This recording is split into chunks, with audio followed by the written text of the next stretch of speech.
All right, guys. It is now 1800 hours. I'm calling regular council meeting 2025-16 to order. The invocation will be given by Pastor David Fitzgerald. Are you here, sir? There you go. And I believe we'll start off with Deputy Mayor leading us in the pledge. Please rise. Pastor Dave, can we adjust my microphone, please? Would you like me to pray first, sir? All right, be my honor. On you. All right, God, we just come to you today. We thank you. Lord, we thank you for the rain, and even though it's causing us to get here a little bit late tonight, Lord, it is great, and we are grateful for it. Lord, we ask that you be with each one here, that, Lord, that you bless them, that you protect them, that, Lord, that as we come together tonight, that we look at what is best for our city, that we work together to help better our community, that, Lord, that we would seek your wisdom and your words out, and how that we talk to one another and we work with one another. God, let us be a representation of you and all that we do and all that we say and all the ways that we behave. God, I thank you for these men and for these women and for the responsibilities that they hold for our city. I ask that you be not only with them, but with their loved ones, and God, protect them and guide them. Give them strength as not only are they here tonight, but their families are in different other responsibilities. And so, God, just thank you for this team and this community that has come together to help make decisions to better the city. Lord, let you be our light and our example in all that we do. In Jesus' name we pray. Amen. I pledge allegiance to the flag of the United States of America and to the republic for which it stands, one nation, under God, indivisible, with liberty and justice for all. Hoorah! Ms. Leffler, roll call. Mayor Medina, Present. Deputy Mayor Jaffe, Present. Councilman Johnson, Present. Councilman Hammer, Present. Councilman Langevin, Present. Mr. Morton, Present. Ms. Smith. Present. Thank you. Deputy Mayor, announcements? We have one vacancy on the Recreation Advisory Board. Represents at large position. Anyone wishing to serve on these boards can apply online at palmbayflorida.org or contact the city clerk's office at 952-3414. Thank you.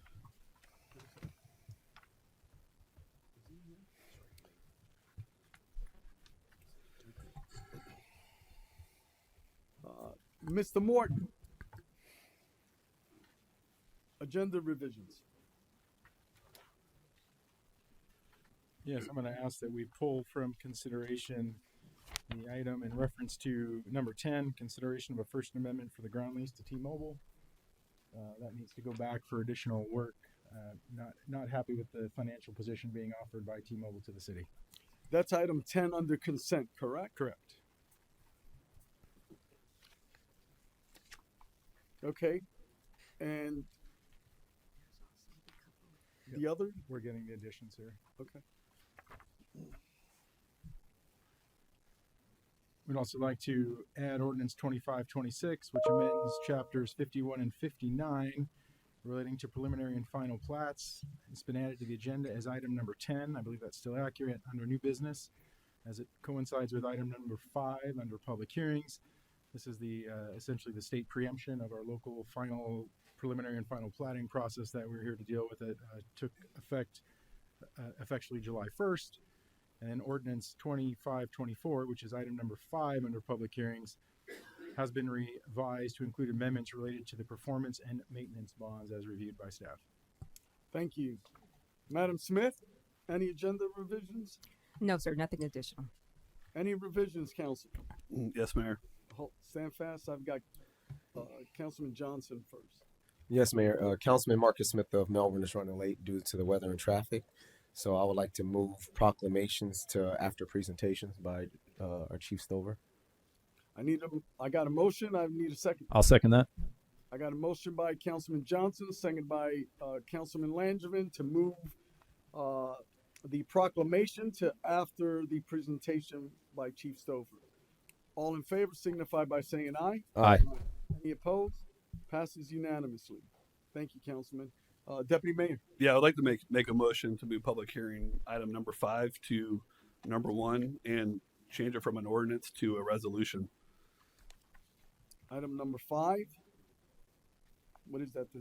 Ordinance 2025-24, amending the code ordinance as far as final plat approvals. I'll second. I got a motion by Deputy Mayor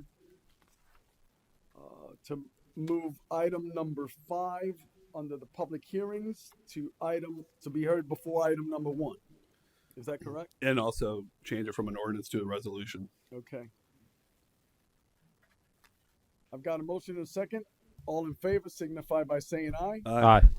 Any opposed? Passes unanimously. Thank you, Deputy Mayor. So right now, Chief Stover. So we're actually going to have Brandon McKee come up and give a presentation now, Mr. Mayor. Thank you, Mr. Morton. Good afternoon, good evening. On behalf of Chief Stover, he's allowed me to come up here to present for the Fire Rescue Emergency Management Division.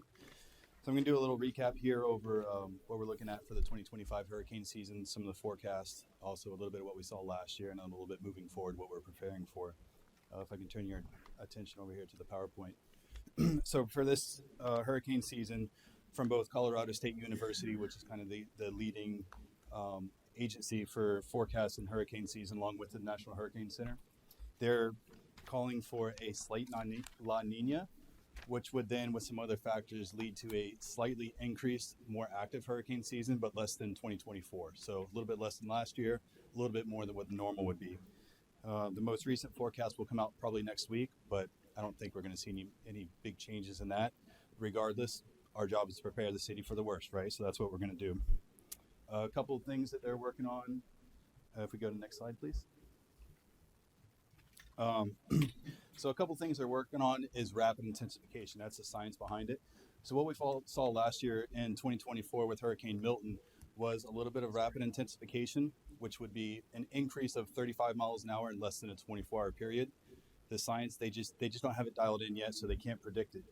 A little bit of map this year with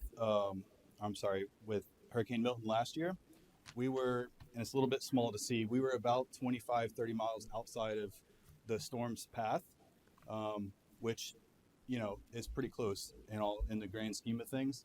But turn your attention to the red star down in Port St. Lucie County. They were about 85 to 90 miles away from the center, and they saw probably the worst effects. So on the right-hand side there, you see all of the tornado tracks, which was an unprecedented number of tornadoes. The most recent count, they had at least 19 tornadoes in a 4-hour period. And just 24 hours before that, on the 8th, the official prediction was a very low to moderate risk of tornadoes, which kind of paints the picture of, yes, we can have forecasts, we can predict things, but we can't predict them with absolute accuracy. So we have to prepare for the worst. I'm sure nobody in Port St. Lucie County expected the roof of their condominium to be taken off. Unfortunately, there was 19 lives taken during those tornadoes, and also tens and hundreds of millions of dollars in damage. If you look to the north, I don't have it indicated on there, but the northern side up in Volusia County, they saw anywhere between 10 to 15 inches of rainfall. We were lucky, 2.5 inches, but again, that's something that you just can't predict with these hurricanes. Next slide, please, Sean. Thank you. So this right here is one of our tools that we're allowed to use for. It's from the National Hurricane Center. It's an official tool. It's called HurrEvac, and we use it for simulations. So this specific map here I pulled up, this is simulation only, but it would be if we saw the worst of the worst with storm surge. So if we had a landfall hurricane coming from the Atlantic, the colors indicate approximately how much water above ground level could we predict to see. That area itself is Turkey Creek, so that's just a visual image of tools that we have available to try and predict impacts that we could see. All right, moving forward. So a couple of things that we're working on for the Emergency Management Division. We've brought on Emergency Management Coordinator Lexi. She's phenomenal.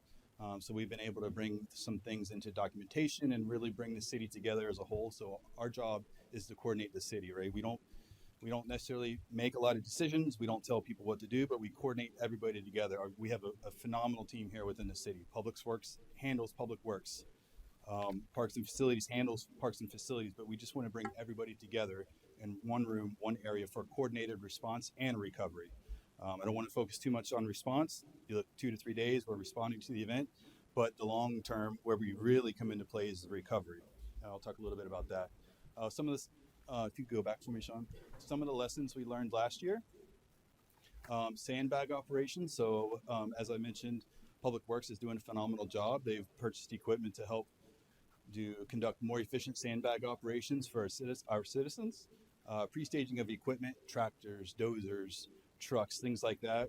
We're coordinating to make sure that they're in place ahead of time before the storm so we can get an immediate response. Clear documentation of pre-disaster condition and maintenance records. We're working on ensuring we got the correct documentation so that we get the best chances of success for reimbursement. You'll see here in a second, our goal is for a 90% reimbursement rate. That 90% is costs that would be above our budgeted items. Pre-solicited standby contracts, FROC disaster readiness assessment. This is all blue sky stuff. The weather's clear. It's not hurricane season. We're getting the proper contracts in place. Our procurement department does a wonderful job of following all of the FEMA rules. So it's already been through the state. They've vetted everything that our standby contracts have been solicited properly. We've been conducting a lot of training. Luckily, we've had a very good initiative going with ICS, Incident Management Team Training. That's really kicked in the last couple months.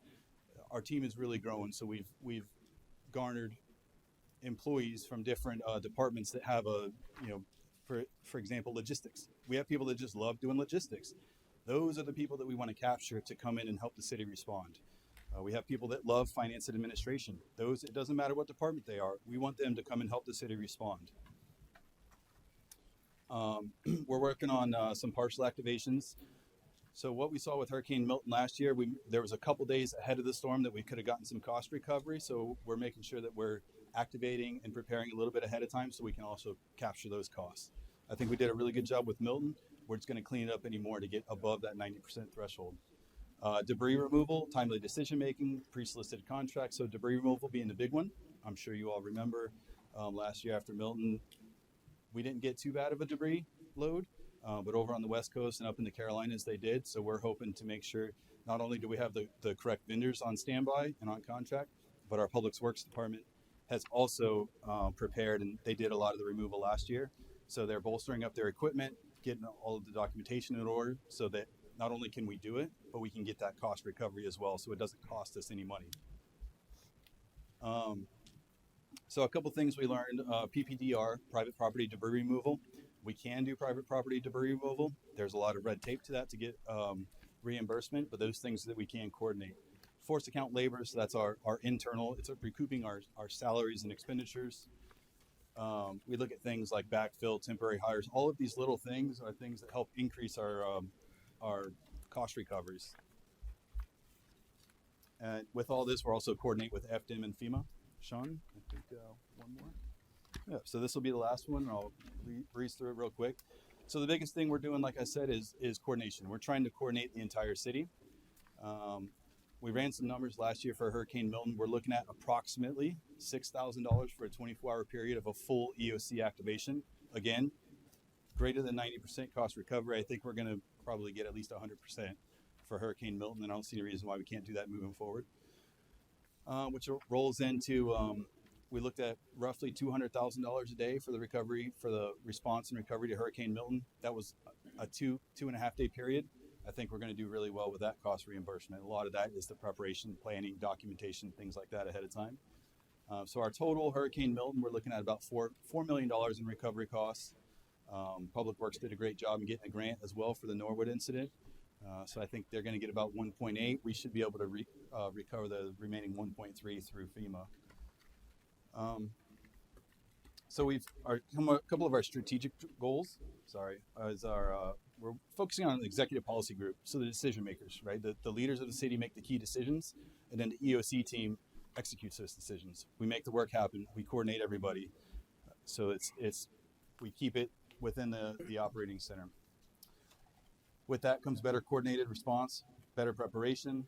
We'll establish thresholds and city departmental responsibilities to have clear-cut guidance, and instead of making decisions on the fly, we're making these ahead of time. We're having books and we're having guides that we can just roll So the city manager says activate, and everybody already knows what they're doing.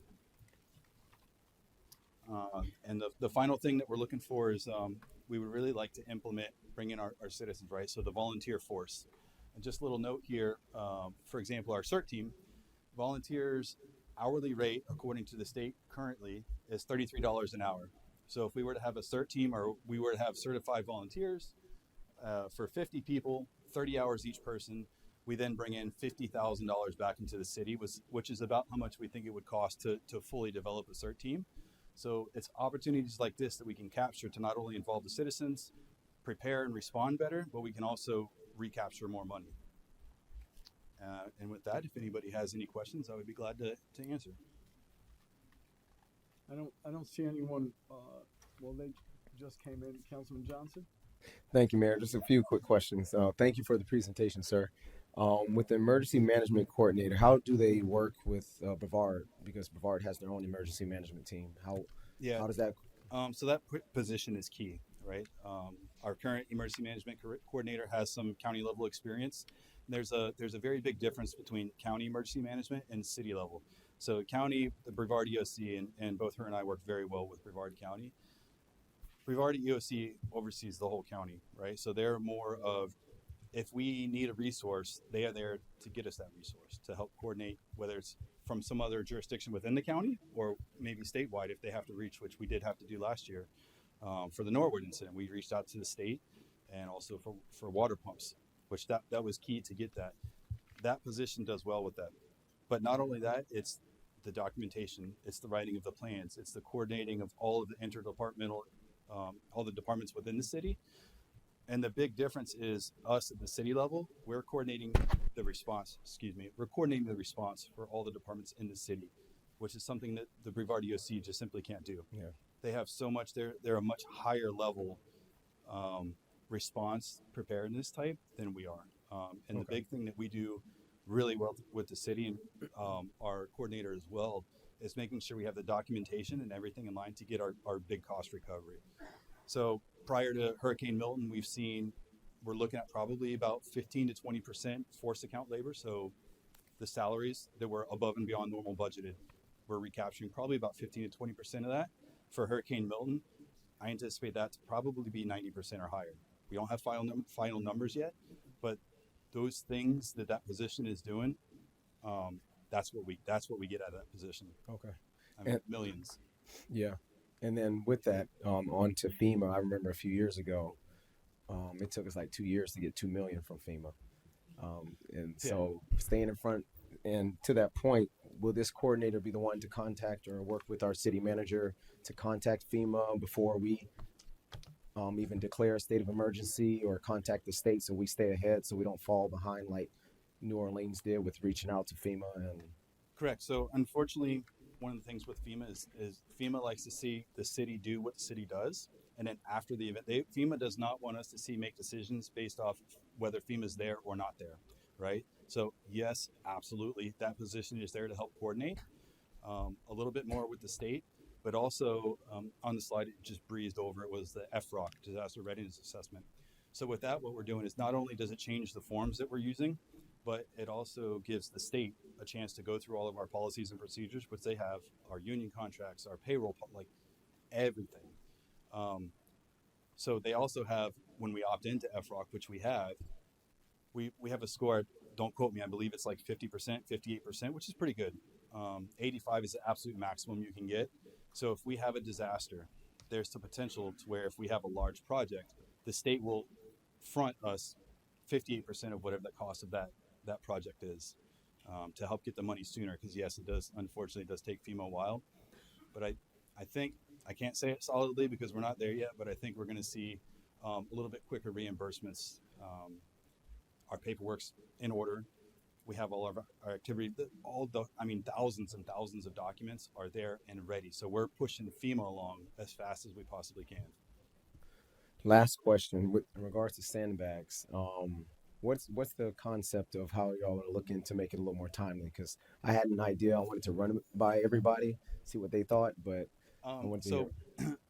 One of the barriers that we saw last year was not preparation, right? So, and typically cities, municipalities don't do sandbag operations. It's more of a county level thing. But what we saw was day of, there was a major traffic problem based off using the college. So the direction then was, we're going to set up a sandbag operation tomorrow to relieve some of the burden from around the college area. So Public Works purchased it's essentially like a big funnel, right? And you load sand in it, and then it fills sandbags. I think it's like 30 sandbags a minute they're able to do. I mean, it's when they get it rolling, it's really fast. So not only can they fill the sandbags faster, but we're working on and almost having finalized plans on where it's going to be done and also the traffic patterns so that we can alleviate. For example, we don't want to congest Malabar Road. Certainly Malabar Road and San Felipe, we don't want to be blocked for safety and for if there are evacuations, we don't want that happening. So when you have a year to prepare these plans and get everything in order, it makes it hopefully a little bit more smooth and efficient. I think they'll do a good job this year. Okay. The only thing I was thinking of in regards to alleviating traffic, we have a lot of able-bodied people that can do some work. So I was thinking we might have had a line for those who have a disability tag in front of, in their car. So they have a line that they're getting assistance, but those who are able-bodied, able to do the work, they can load up their sandbags themselves. Just a thought, not sure if that can work or not, but that way you can visibly see, okay, this person has a tag, or this person's elderly, or this person may need assistance. Where you have Johnny, who's 20 years old, who's able to do it, but he's just sitting in the car in the AC, he can get out and do something. So just a thought, not sure if it's worth it, but just something to look at. Just Yeah, we'll certainly run it wanna as a team. yeah. And when it comes to natural disasters or things of that nature, that's when there is no color or creed. Everybody sees one, common enemy, and that's just working together, and that's how we need to be. So that's just where I'm at. So Yeah, absolutely. It's all about teamwork. yep. Any other questions, Council? Seeing none, thank you for the outstanding Thank you, everybody. presentation. And I saw firsthand last year how the whole team collaborated with one another, each and every department. So thank you for your hard work. Absolutely. Appreciate you, sir. Have a good evening.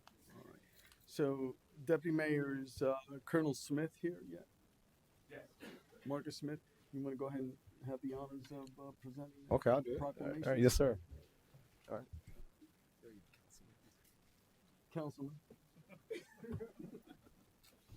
Councilman Johnson. Come on up there, Colonel Smith.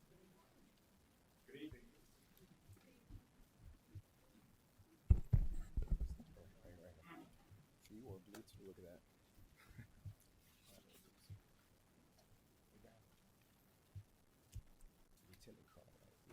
So here we have Lieutenant Colonel, also Councilman Marcus Smith of Melbourne's City City Council. Council. Notice and proclamation: Men's Health Awareness Month, June 2025. It is hereby proclaimed by the Mayor of the City of Palm Bay, Brevard County, Florida, that whereas men's health is a critical component of their overall well-being of our community, and addressing men's health issues is essential for building strong families and a vibrant society. And whereas the statistical data indicates that men are more likely to face health challenges such as heart disease, diabetes, prostate, and other cancers and mental health issues, often due to a lack of awareness and preventative care. And whereas Men's Health Awareness Month, observed each June, serves as a national campaign to raise awareness of preventable health problems and encourages early detection and treatment of disease among men and boys. And whereas Men's Health Awareness Month is a time for the public to recognize the mental and physical health needs of men and boys while encouraging fathers to be role models for their children through preventative health screenings, healthy living, and seeking needed help. Amen. And whereas the City of Palm Bay acknowledges the importance of promoting healthy lifestyles, regular exercises, and routine medical checkups for men of all ages, races, and backgrounds. And whereas the upcoming Cocoa Merritt Island alumni chapter of Kappa Alpha Psi Fraternity Incorporated and the Men in the Community Foundation's Men Health and Fitness Summit, scheduled for Saturday, June 27, 2026, at Eastern Florida State College's Melbourne campus, aims to provide men with resources, education, and activities focused on physical, mental, and emotional health. And whereas the summit will feature expert-led workshops, interactive fitness sessions, free health screenings, and a local vendor marketplace, all designed to empower men to take charge of their health and their well-being. And whereas the City of Palm Bay supports initiatives that align with our community and our commitment to the community, health, education, and empowerment. Now therefore I, Kenny Johnson, on behalf of Mayor Rob Medina of the City of Palm Bay, by virtue of authority of said office, do hereby proclaim and recognize June 2025 as Men's Health Awareness Month in the City of Palm Bay, and ask all citizens to support the 2026 Men's Health and Fitness Summit, and furthermore encourage residents, healthcare providers, businesses, and community organizations to participate in activities and programs that promote men's health and well-being. Thank you. Thank you.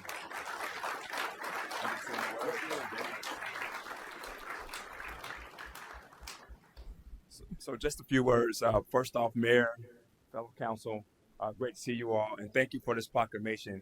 And as my friend Kenny Johnson read, this is really about promoting Men's Health Awareness Month and the Men's Health and Fitness Summit that we're organized for June 27th of 2026. There's so many vital words that were stated in there. Men, we don't take care of our health as well as women. So it's very important that we create a safe space and an event to where men can come together to talk about healthy living initiatives. And I hope that you all will support and you'll hear more about it. So thank you all. Looking forward to working with the City of Palm Bay, City of Melbourne, and men across Brevard County to make this event successful for next year. Thank you.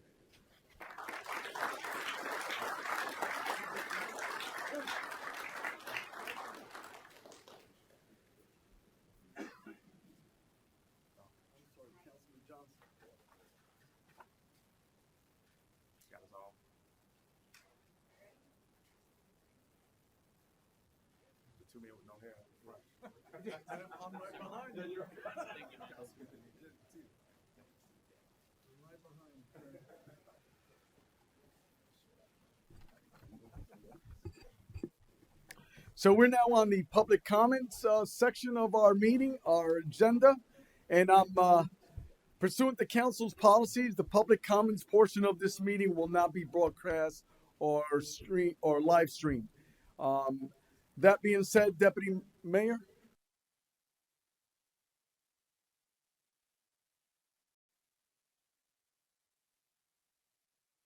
Consent agenda.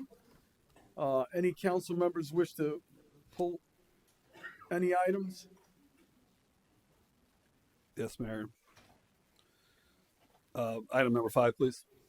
Item 5. Any other items, council? I'd like to pull 3, 4, and 8.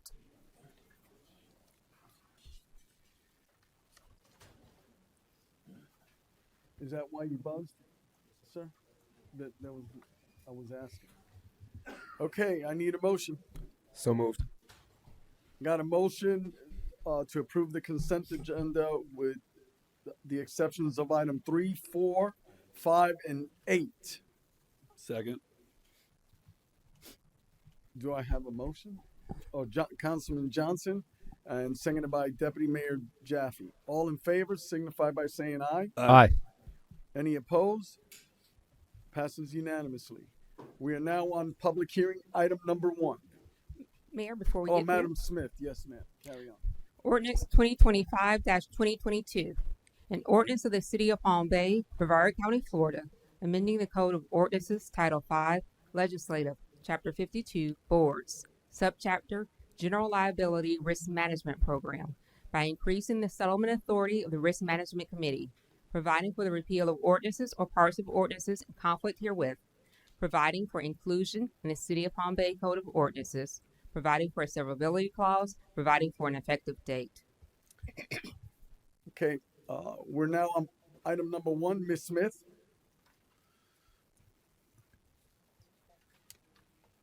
Public hearings, item number 1. Which was Public, number hearings. 5? 5. Oh, as you were, we're on number 5. Okay.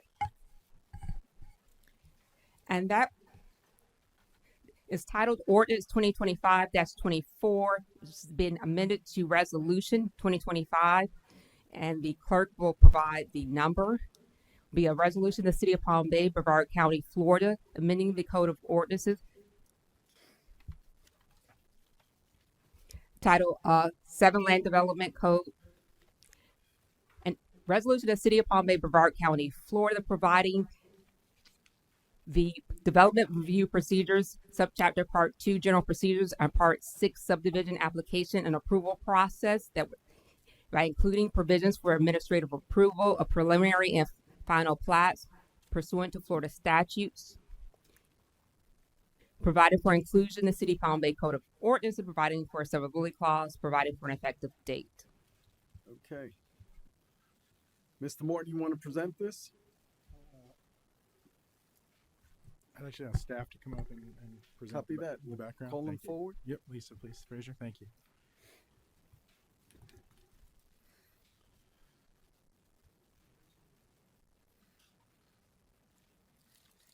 Welcome back, Council. It's nice to see you all. This resolution now is in accordance with House Bill 381, which mandates that certain plat or replat submittals be administratively approved by a designated authority and designated authority official within a specific time frame. The legislation eliminates the need for further action by a local governing body when certain requirements are met by the applicant. This requires revisions to county and municipal planning processes across the entire state. And this is required to align with the new statutory requirements. So the city is statutorily compelled to make these changes to our land development code and our code of ordinances. If I may, the legislation has about 5 top changes that we have addressed in this now resolution, and to follow with the code of ordinance change later on under new business. So number 1 is designation of an administrative authority and administrative official. Those are the city manager and or their designee, and then of course our city surveyor would be the administrative official in regards to approving plats. Our approval process is now changed to all administrative. It is no longer going to be a quasi-judicial going to public hearing.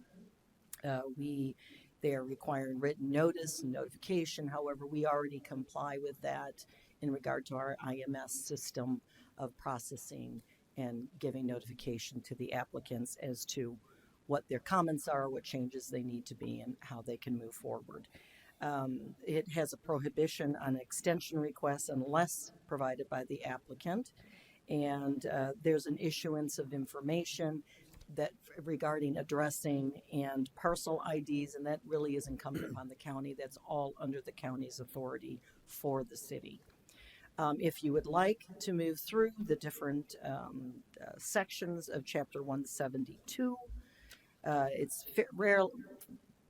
fairly brief. Under general proceedings, we're changing Table 172-1 to become in compliance with these modifications as far as everything becoming administrative as instead of moving toward in the public hearing process. Sections 172.052 and 053 address preliminary plats and final plats, providing again for the authorities in charge and following Florida Statute 177, which that is what is outlined in the code today. We follow Florida Statute 177, which is the subdivision law that sets the standards that relate to subdivision of land, such as monuments. You all get that. So I don't need to elaborate. 172.055 is been modified, talking about the performance and maintenance of bonds. Again, making sure that they align who will be in charge of not only approving the plat to make sure that it is finalized for our public infrastructure, if you will, and then also setting the manager as the designee to make sure that the performance bond is legally compelling to finalize the plat. 172.061 is talking about replatting of land, which is under the same administrative approval process. And with that, staff, of course, is recommending approval. And I am here to answer any questions, sir. Yes, ma'am. I just want you to highlight one thing here. Yes, sir. And that was, it's the law. Yes, sir. It's now the administrative. It's law now. So the fact that it's not coming back to us I wanted you to stress that it's not our doing. Yes, sir. It is a Florida statute that has been signed by Governor. the governor at this point. And so we are legally compelled to make sure that our platting process is now administratively approved. Thank you.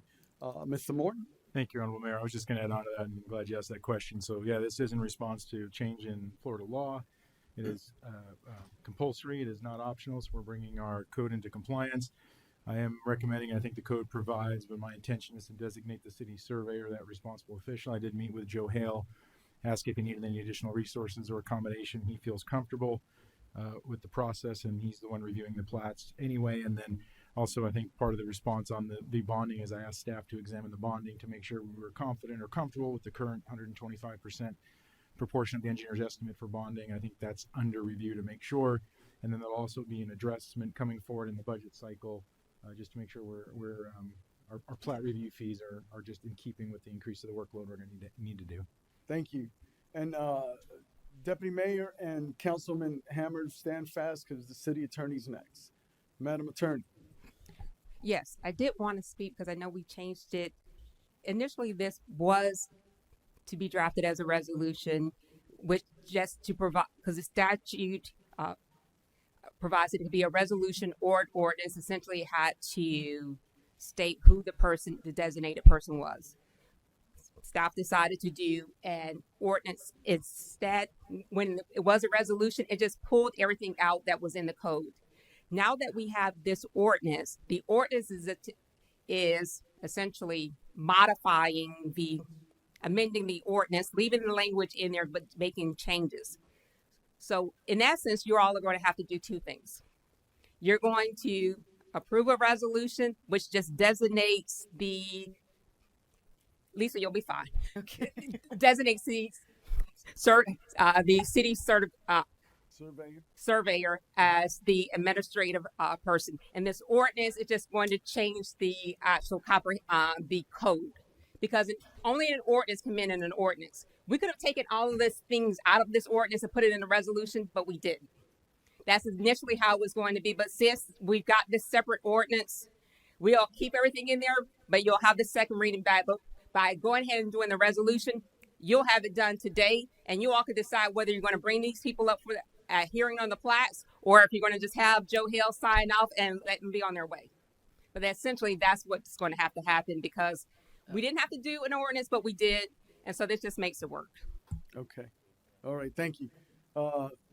Councilman Hammond and then Deputy Mayor. Yeah, my question is, we don't have to use the city surveyor, correct? It can be anybody administrative that the city manager deems it to be, correct? Correct, sir, but I believe they have to. In here in the Land Development Code, we are designating it as the city surveyor. My issue with that is, at some point, we might have somebody that lives outside of our city making decisions for things that are happening within our city. So I'm okay with the things that we have to do, but I would like to see some sort of an SOP for this position, and not just, hey, you have new responsibilities. It's all this. So I think we need to have some guidelines, because we're putting a lot on one person who is just our surveyor. Thank you. Madam Attorney and then Deputy Mayor. Yes, I do want to speak. Just as when it came to council, I would often tell you, as far as the plats, once you meet the statutory requirements, which is what the law has been, council has no discretion. It's the same for this city surveyor or whoever we designate. What has to be in a plat and for it to be legal compliant? It's in the statute. It doesn't mean this, that, or the other. There is not like this. There's not discretion. It's not the same as if you're deciding whether you're going to change the land use or you're going to do a rezone or a conditional use. It is very much formalistic. There are things on there. Certainly, the surveyors has specific knowledge to be able to identify whether they're meeting those obligations, but there are statutory requirements, and it's just making sure that the statute is being followed. Thank you. And also, I'm sorry. Deputy Mayor. Thank you, Mayor. So just for clarity for the residents in the room, I know this is a very confusing topic. The final plat approval is done long after a project was already previously approved by council through public hearings, through mailers, through all sorts of things. The voice of being able to weigh in on a project is not being taken away. This is the end where the project has been approved possibly a year, even 2 years ago. All this is administrative approval agreeing that the project was built as previously approved. And there's nobody better to understand the drawings than a surveyor. The only thing I would make a recommendation on is if for some reason the surveyor's not available, or we're no longer have in-house surveyor and we're using a consulting firm, that it should be surveyor or city manager designate. That would be my only recommendation. Thank you. Any other questions? Yeah, I just had one more question. Why in subsection D is it taking out the courtesy notice letters within 500 feet? Because, sir, this will no longer be going to public hearings. It'll just be administratively approved, and it removes all public noticing. Okay. It's at that point, it's a moot point, Councilman. Yeah, it's a moot point. Okay. Any other questions? Seeing none. Thank you, ma'am. Thank you, sir. At this time, anyone in the audience wish to speak for or against this item? By show of hands, Master Chief and Pat. Yeah, I got a card for Pat Delpro. Oh, okay.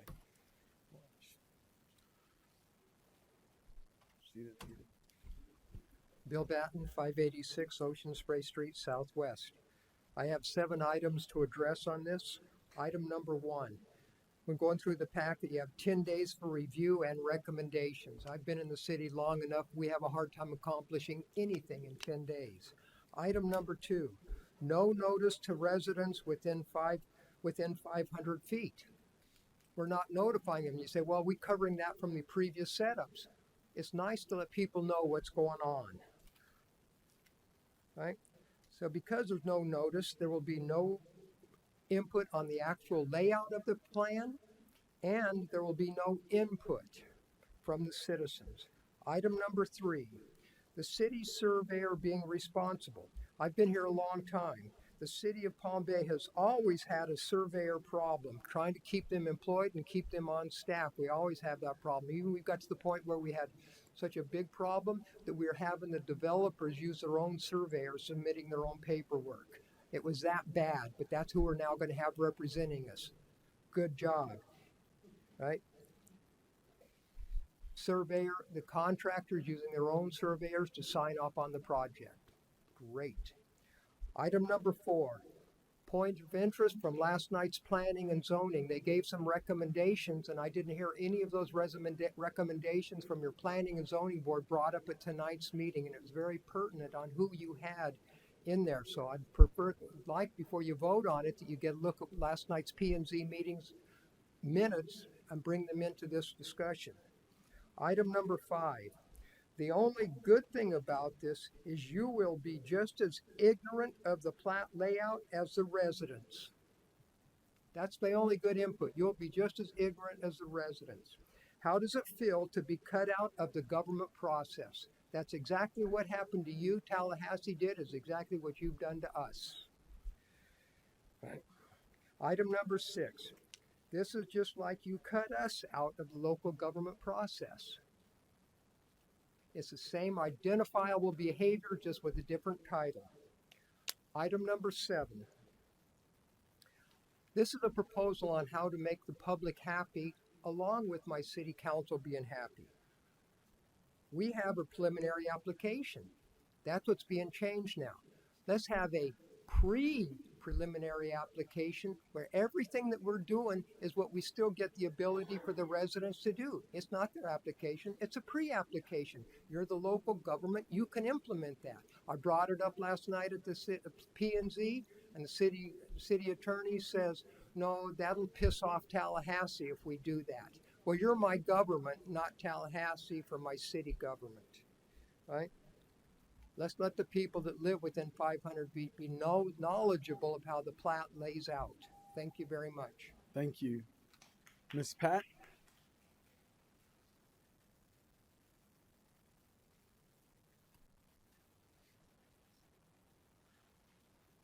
Pat Dauber, 410 Georges Avenue. I'm not going to add to what Bill said. My question is, I'm sure every city in this state is going to have a problem with this because the citizens want to have input. We've been complaining about growth and how staff has approved almost everything that comes down the docket. And we're not going to have a chance to say a word. And these public notices, you know how many people, they don't know what's going on and they miss the meetings. They don't get a chance to talk to the builder. So is there a process? You guys have a League of Cities meeting in August or July? August. How about the League of Cities discuss this and work with the legislature? Because they're removing our home rule. Right? So we need to speak up. Thank you. Yeah, I think even the Live Local Act was devastating for our city. I can tell you that. So I've got 1, 2, 3, 4. Okay, in that same order, please. If you could come on closer. Ken Delgado, 154 Angelo Road, Southeast. I'm just curious. I know that President Trump had to go to Supreme Court to pull in rogue justices. I know sometimes the one county sues another county, or one state sues another state. Is there any time when the city stands up for city rights and sues the state and say, you're out of order? This is home rule. This is not your prerogative, nor is it your purview. I don't know. I'm not a legal expert. Something to consider. Thank you. Madam Attorney? Well, no, sir. The state is able to enact laws. If the state doesn't act upon it, then it's within our home rule. But if the state acts upon it, then we must follow what the state does. And we can legislate concurrently so long as they haven't preempted the field and we're not conflicting. And this case is pretty much they preempted the field. They've completely decided how that the plat approval process must work and given specific timelines and requirements. Thank you. Butch, you were next. Butch Oran, 219 Trenton Avenue. I'm just no dumb boy from Kentucky. I need to understand, when does the public have the opportunity to address these major home builders that's going on? I have no idea when I should be here or when I shouldn't. And now with all these changes, it's totally confusing. So if someone could let me know, what meeting, is it the P&Z? Is it some secret meeting that everybody's having, or what? Thank you. Thank you. Madam Attorney or City Manager, whichever one. A lot of times there's a land use. If there's land use and zoning, but as far as what goes where, you'll see that in the preliminary and the final development plans. And those are passed before you get to the plat. Essentially, they've got those plans, the plat's putting it down out and laying it out. So your real objection to it, if you have a problem with it, isn't when you get to the plat. It's at the preliminary and the final development plan stage. Thank you. You're next, ma'am. Ma'am? Hello, thank you for hearing me. My name is Laura Hirsch Harris. I live in 2027 Yorkfield Way. I'm a conservationist and ecology educator, and I live I don't live on the golf course, but it's behind where I live. And some things that I've noticed there are we have at least one active nest of sandhill cranes, which are protected species, gopher tortoises, and some reports of the scrub jay, which is a protected species, and owls. lots of animals, and also when the rain falls, that big wetland area, which has become an established ecosystem, there's a lot of Ma'am, animals I'm gonna. and water. I just want to see if this How does lands for that- anybody.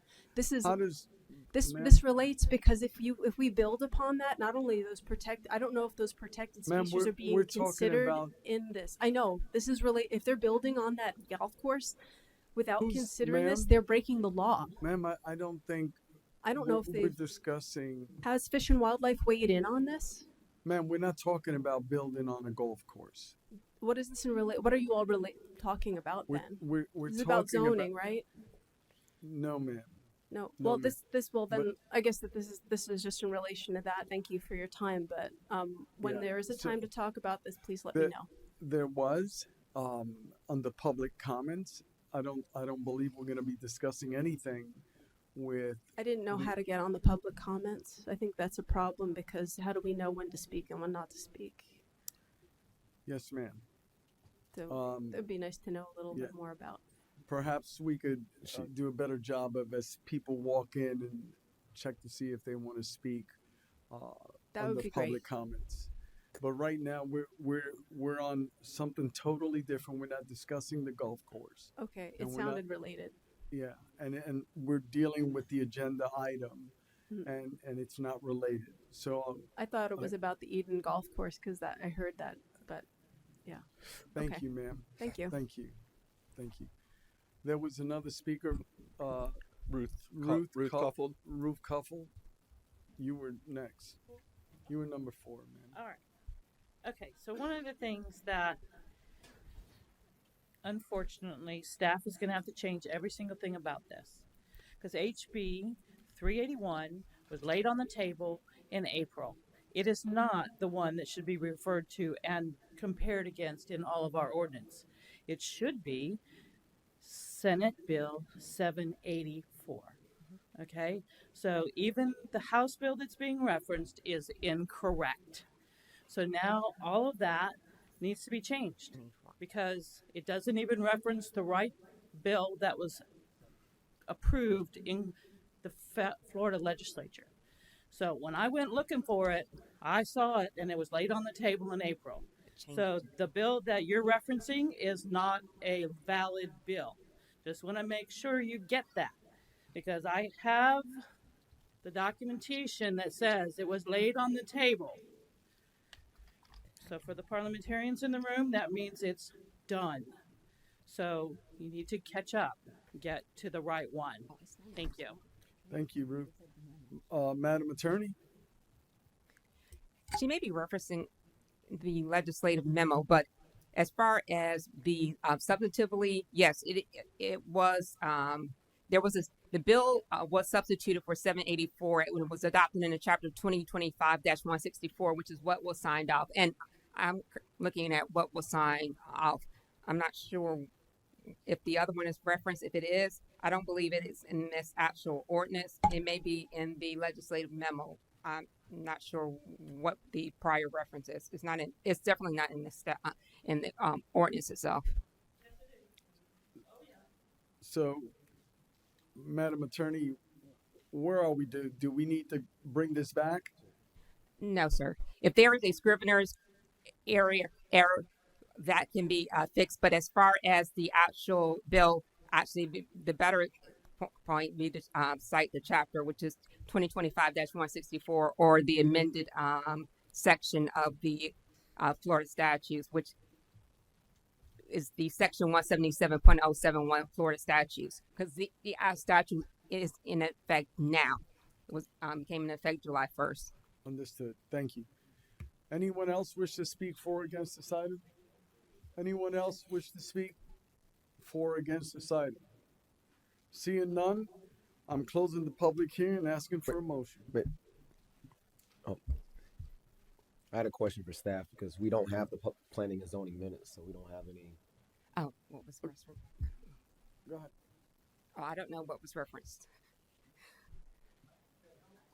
I asked for questions for staff. Well, earlier. I didn't want to interrupt. It wasn't until it was brought up by Bill Batten that I thought about it. If I may. Yes, ma'am. It Well, is what's your in question? a revised memo. Ma'am, Just what were I'm so what sorry. were their recommendations? Because we don't have it in our in our agenda. That's all. The planning and zoning. What were their recommendations? Yes, sir. Yep. It was in a revised memo that you should have received. If you did not, we apologize. It was in a revised memo that I have a copy of.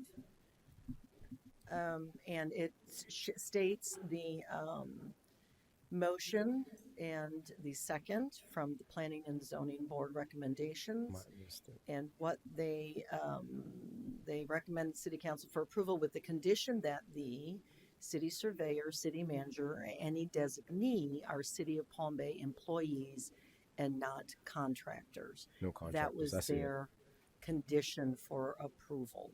And I apologize if you did not receive that. No, I see it now. I missed Okay. it. Which, for clarity, that was my recommendation as well. Okay. So Well, there you go. All right. I'm good, Mayor. Thank you. Thank you. I need a motion. I'm going to close the public or is there anyone else that wishes to speak for or against this item before I close the public hearing? Seeing none, I'm closing the public hearing, asking for a motion. Mayor, I'll make a motion. I'll make a motion to pass the ordinance on first reading. Oh, sorry, it's a resolution now. I got it. Let me help. I'm going to need and I'm going to have a motion to pass Resolution 2025-25, and that's the resolution that's going to designate the Well, we're just passing it. city manager or designate or the surveyor as the administrator Or designee. designee. Okay. And then you all will pass ordinance 2025-2024, or you will vote on it however you deem Okay. fit. Okay. Councilman Langevin. I'll make a motion on passing the resolution as read by the city attorney. And the ordinance as well. Okay. Okay. All right. I think the clerk will be a lot happier with me. Two motions. Okay. I got a motion by Councilman Langevin. Second. I got a second by Deputy Mayor Jaffe. All in favor signify by saying aye. Aye. Any opposed? Passes 5-0. So I make a motion to pass ordinance 2025-24. I'll second.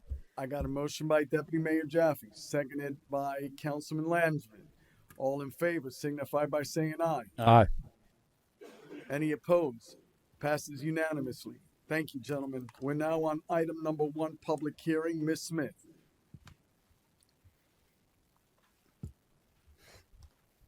Ordinance 2025-23.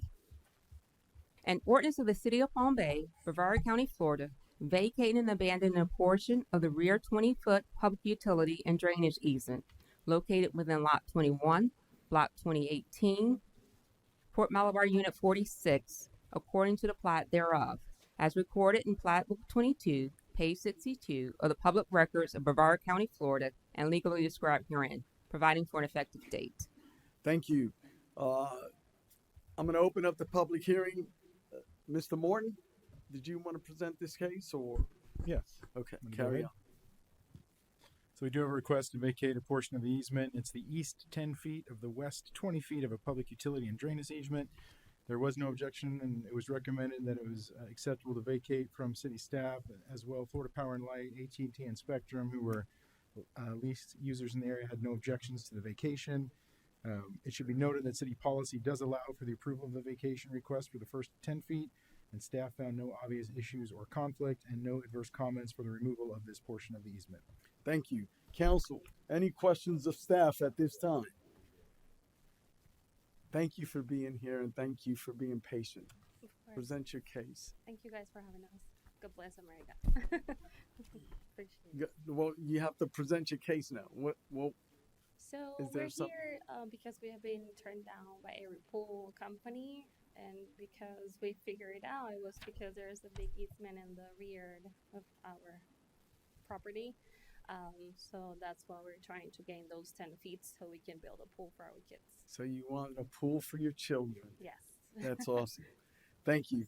Don't go anywhere. Go ahead and have a seat, okay? Thank you. Anyone wish to speak for or against this item? Seeing none, I'm closing the public hearing, asking for a motion. Make a motion to pass ordinance 2025-23. Second. Got a motion by Deputy Mayor Jaffe, seconded by Councilman Hammer. All in favor signify by saying aye. Aye. Aye. Passes unanimously. There'll be a second reading. Okay? You got past the first hearing. All right. Madam Smith, Public hearing 2. we're on item number 2. Are we going? Say again. Are we going to actually open up the hearings for public items 2 and 3? Because we actually don't have to. I don't They can just be Okay. signed off now based upon the Okay. resolution you just Okay, so adopted. we're going on item number 4. Point of order was brought up on the agenda. The public should have the right to address what's on the agenda. Not because you voted on something previous to take it away. But point You know, of order, it's on the agenda, that's your rules. We should have the right to address it. All right, Master Chief.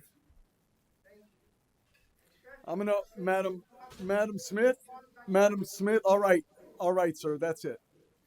Madam Smith, Madam Smith, item number 2, the quasi-judicial proceeding. Are you opening the actual quasi hearing? Yes, So ma'am. you want me to read the rules? Yes, ma'am. Should we have a council vote? Because if you would like, certainly if council wanted to, the quasi judicial hearing isn't necessary. If council just wanted to allow the public to speak on it, it could without actually opening up the hearing, because you all do not need to actually vote on the plat. But if you all wanted to allow comments on it, Well, because the issues themselves, the quasi itself is moot at this point. Understood, but I do agree with Master Chief that if it was on the agenda, they should have the right to speak on it. So that's the mayor's point of view. So even though we're not voting on it, I agree we should have them. Are there speaker cards? Okay, so then I'm opening up the public hearing. Go ahead and read off the speaker card, sir. Bill Batten.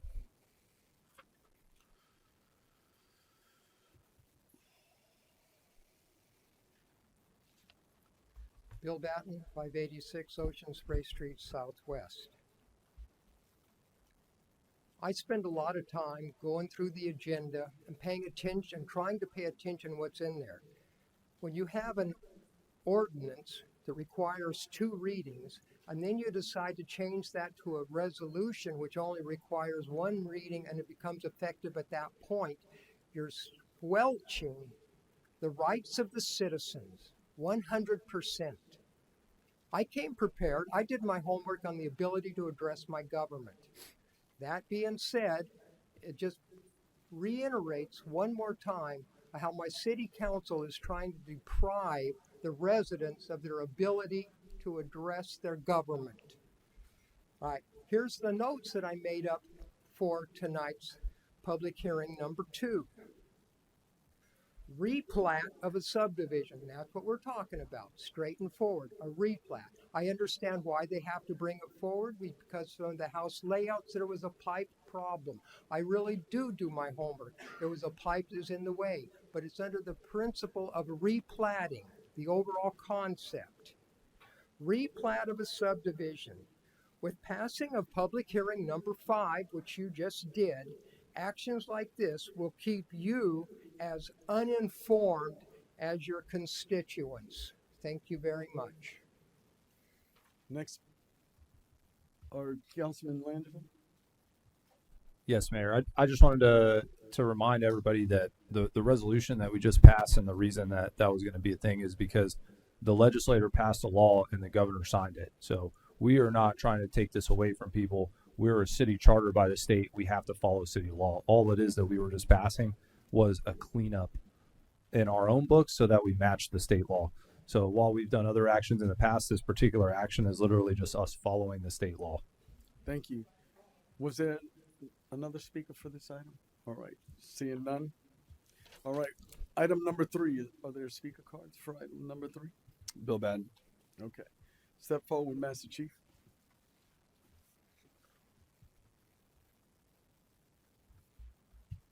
Bill Batten, 586 Ocean Spray Street, Southwest. I understand how we got here. That's not what I'm questioning. I understand Tallahassee put us here. I understand that. What I'm trying to address, and I even presented it, that there was a mechanism by which you, as my government, could still address the concerns that my state government is trying to regulate me on. And it was a very simple process, but at last night's P&Z meetings, which you didn't get to hear anything of, it was brought out. And that simple fact was we could have a preliminary process, which the same functions, we're just changing the title, and we could still do it. So, right, public hearing number 3, replat of a subdivision with passing the public hearing number 5, which you just did. Actions like this will keep you just as uninformed, and that's what's important about it. It's you will be just as uninformed as the residents. I'm trying to make sure that that's not the case. I'm trying to make sure that the building that does come into play, when you go back and look at it, the things that are being addressed, when you got there and you said, what is being canceled? You go back and look at the process of what requires quasi-judicial and what is administratively presented. That's under your general provisions, Article 172.010, right? And it's under subdivisions. That's where this only plat was supposedly being changed within your subdivision plats. But as a result of that, all your other plats are going to become affected by having a preliminary pre-plat. The citizens would still have the opportunity to hear what's going on. That's all I'm requesting.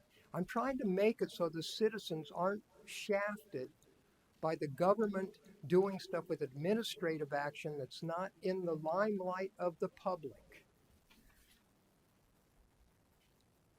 And I don't know how to address it any tighter than that, or a mechanism which does. We want to be engaged with you. And every time, because somebody says, oh, well, we don't have to do it that way, and you can't address it anymore. No, you can still find a mechanism to do it, and it's called a preliminary. And all that's saying is we're asking the developers to tell us, the citizens, what they're planning to do for their preliminary paperwork. And the public would still be addressed. And the public would still have the ability to address you. Thank you. Thank you. Madam Attorney? Yes, Mayor. Section 177.071 Florida statutes is amended to read, and when you get to subsection 2, within 7 business days after receipt of a plat or replat submittal, the administrative authority shall provide written notice to the applicant acknowledging receipt of the plat or replat submittal and identifying any missing documents or information necessary to process the plat or replat submittal for compliance with section 177.091. And then it tells you what the notice of. And then 3, unless the applicant requests an extension of time, the administrative authority shall approve with conditions, or deny the plat or replat submittal within a time frame identified in the written notice. If the administrative authority does not approve the plat or replat, it must notify the applicant for the reasons, and it must notify all areas of compliance. And it is only the applicant that can request an extension, and the city cannot require the applicant to request an extension. So the time frame starts once that application for a plat is submitted. There is no time for us to insert another process in which there is a public hearing. There just isn't a way the statute is written. There is no way for us to comply with that and create a public hearing. It just is no way to do that. Thank you, ma'am. We are now on any other speaker cards? No. Any other speaker cards? Okay. We're now on item number 4. Ma'am, yes. Yes. We're now on item number 4. I'm going to open up the public hearing and Mr. Morton.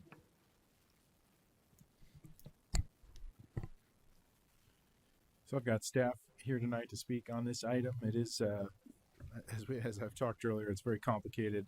I'm not going to pretend to be an expert on CDBG, but Denise Carter is. Thankfully, she's been doing it a long time, and I'd ask her to address council with the process, where we're at in terms of the recommendations of the advisory board, and where we stand with the federal grant and opportunities we do or do not have.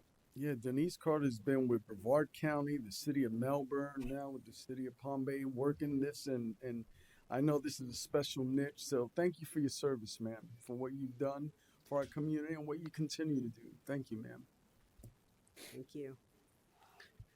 The city's action plan process is a long process that started back in October of 2024 when we took a change to the Citizen Community Development Advisory Board and they approved it. After implementing the action plan process, it has taken us over 10 months to do that. We advertised the availability of the plan on June 3rd for a 30-day comment period that's ending this evening. The 2025 action plan is the City of Palm Bay's application to HUD for Community Development Block Grant and Home Investment Partnerships Program funding for program year 25-26, covering the period of October 1, 2025 through September 30th of 2026. The action plan identifies specific activities the city will undertake during the program year using federally funded grants and non-federal resources. There were questions regarding Catholic Charities at our first public hearing. Our staff monitored Catholic Charities on June 18th. They have a very good record-keeping system, and they had no findings and no concerns. I attended the monitoring visit to specifically talk about grant dollars and what documentation they collect on a person's legal status for being in the United States. They collect the following from each person that's assisted with our grant funds for housing grant dollars. Identifications, social security cards from each person, and if a family has children under 18 years of age, they must provide the birth certificates, their birth certificates. Each person assisted by Catholic Charities is also inputted into the Homeless Management Information System, and that goes countywide, and that information is received by the U.S. Department of Housing and Urban Development. Catholic Charities representatives are here this evening in attendance to answer any questions that you may have. I also want to, because this has been a long process, 10 months, HUD, Community Planning and Development, did provide a notice to us, notice CPD 2502, published on January the 14th, and they're very clear on the action plan deadline. It mentions that failure to submit an action plan for FY 2025 by August 16, 2025 will result in the automatic loss of all community development block grant funds to the city. Are there any questions? Any questions, council? I don't see any questions, ma'am. Thank you. Anyone in the audience wish to speak for or against this item? Seeing none, I'm closing the public hearing and asking for a motion. So moved. Got a motion by Councilman Johnson. Second for discussion. I got a second by Councilman Hammer. Go ahead, Councilman Hammer. Yes. Since our last time that we approached here, I've spoken multiple times about how I would like Aging Matters to be brought into this somehow or way. A lot of their funding was vetoed over the last week, and I myself and a few other people have got to experience some time and understand the need of this within our community, and I highly think we need to have a discussion about it on this council, because this is something that really, really affects our community. That would have been a really good question before we actually started with a motion, in my eyes. But hold that thought. I've got Councilman Langevin that wants to weigh in as well. Well, the mayor, members of Catholic Charities is here. They said to answer questions. May we have them come up to answer questions? I'm going to ask at this point in juncture, remove your second, sir. Second removed. And I'll remove mine. Thank you. Yep. Thank you. There's a reason. Thank you. So I'm going to open up the public hearing again, and you're going to have someone from Catholic Charities who wants to come and present. Thank you. Come on up. Good evening. You might want to use that height button. It'll bring the whole lectern up. Thank you. Sure. Is that better? For you, I'm fine. Okay. My name is Gary Tester. I'm a deacon in the Catholic Church, and I'm also president of Catholic Charities of Central Florida. I've been in that role for 10 years. We are privileged to serve the 9 counties of Central Florida. We have done so since 1962. We provide a variety of what we call ministries or services to people in need. We're here tonight, honored to be considered for continued funding. We've been blessed to serve the community for a number of years in terms of emergency financial assistance. And as you heard Denise say, when we do get a request for assistance, Jennifer Brandon and Adrian Hodge. Jennifer is our case manager here. Adrian's the senior director of programs. We have a process we follow to make sure that people who are making a request, number one, that the request is legitimate, number two, that we can meet the request, and number three, that they qualify for that request. I do understand that there may have been questions in the past, at a past meeting, specifically about our work with individuals who are from outside the United States. We have served individuals from outside the United States since 1962, when we were originally involved in Operation Pedro Pan, with young men coming over from Cuba when the Castro regime took over in Cuba. We serve right now a comprehensive refugee services grant with the State Department of Children and Family Services. We, by contract with the state, are not allowed to serve individuals who are undocumented. They have to be here with a legal status, and that's true for all of our programs except for food. If you come to us and you're hungry, you're going to get food, and that's we don't ask any questions. But I would be more than happy to answer any questions that any of you have about specifically our services. And if you have technical questions about how we process an application, I can ask Jennifer and or Adrian to address you as well. Thank you. Any questions, Council? So with your contract in supporting people, you said that they have to be documented. That is correct. Does documented mean they came here legally, or does it mean they crossed the border illegally, came into contact with Border Patrol, requested asylum, and were told you can stay while you're waiting for a judicial agreement? I'm so glad you asked. Am I under I won't speak long, but I can carry on, sir. And so this is a very complicated issue because terminology is really important. So there are immigrants, migrants, and refugees. Refugees are people who come to the United States legally vetted by the Department of Homeland Security, the Department of State, the FBI, and the United Nations. Once they're approved to come here from a refugee camp, they're allowed into the United States. They're brought in by the federal government legally. Migrants are people who are allowed to come here. They come here for basically education or work purposes. They come with appropriate visas and paperwork, and they're allowed into the United States. They seek not to stay here.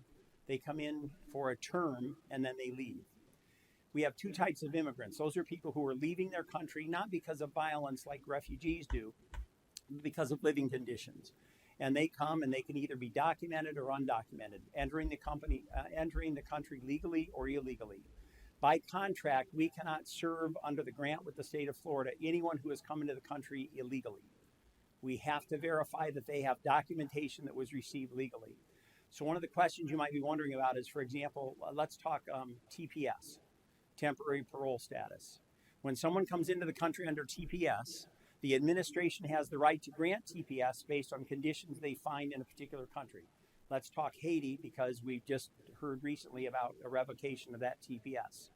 When Haitians were granted TPS under President Trump in the first term, under President Biden, and also under President Obama, the reason they were granted TPS is with Obama, it was President Obama, it was an earthquake. They come into the United States under that TPS status legally. The next administration has the right to revoke their TPS. They still came into the country legally, but now they have a time clock that starts and they have to leave the country once that period of time ends. And so it's a very complicated issue, but we only serve people in these programs who are here, who have come into the country with documentation, legally crossing the border. We have actually called Homeland Security under the previous administration and complained about the fact that we were getting individuals showing up at our main campus in Orlando who were coming in with no ID. They were simply turning themselves into the Border Patrol, and the way the system was working, and we had agents from Homeland Security in my conference room to talk about our frustration, who were simply turning themselves in and saying, I want to go to Orlando to the immigration court. They're given a court date in 2027 and travel documents and nothing else. So we work very hard to make sure that we follow the rule of the law and the rule of the language of our contracts when we serve folks.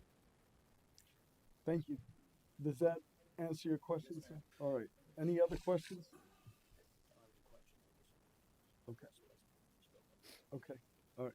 Thank you, sir. You're welcome. Thanks for asking us.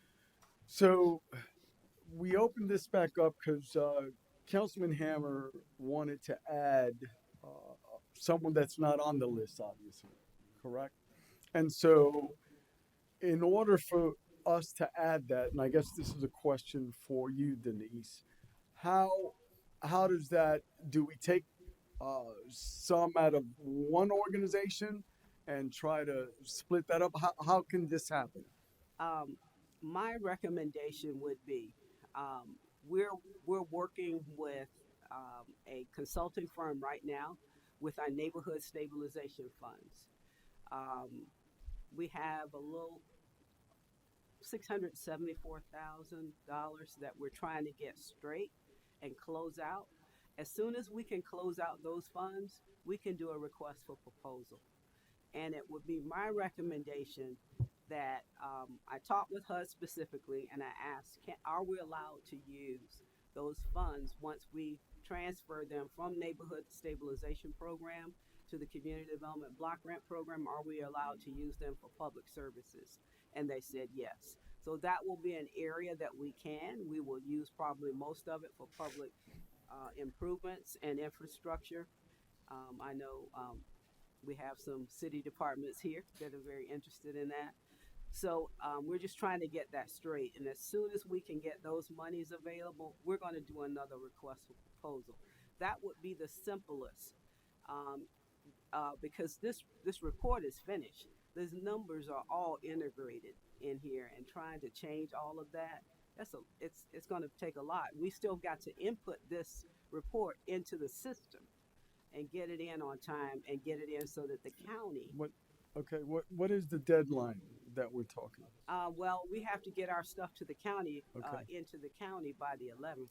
Okay, right along that same vein, and I'm going to toss it over to him. But I'm thinking, what was it that? Why didn't they make the list? They Aging were managers. monitored several years ago. I don't know who the CEO was at the time, but they had some monitoring concerns, and that's why all of that was given to the Citizens Advisory Board. We reviewed every proposal, and it was financial. There were that was the financial reason. concerns. Yes, that Like was- in the negative, or No. What are we talking about? There were some. They did a monitoring. The staff that is still there, and they had some concerns with going in. They asked for it's a pass through. The money is a pass through to the nonprofits, and it wasn't in the financial reports, and we asked why. Because other nonprofits had that. So there were reasons why they scored lower, and it was because the staff that had worked with them had some financial concerns about the way that they had done the reporting. Also, there was some other comments that were given by their finance person when they went in, and it wasn't positive to our staff. So there were reasons why. Okay, it's a great organization. We think that they have a great service, but the reason why we were pushing housing is because we're housing and community development, and Catholic Charities is one of the few organizations in this county that serve housing. We've got food, we've got after school programs, other things. They're very good, but we're a housing organization, and so we were trying to address our goals, and that was a housing goal. Okay, thank you, Councilman Hammond. So when I first discussed this, I was told just bring it up at this meeting. So that's something I'm trying to do. Me myself, I can't sit here and I'm still going to donate my time to Meals on Wheels.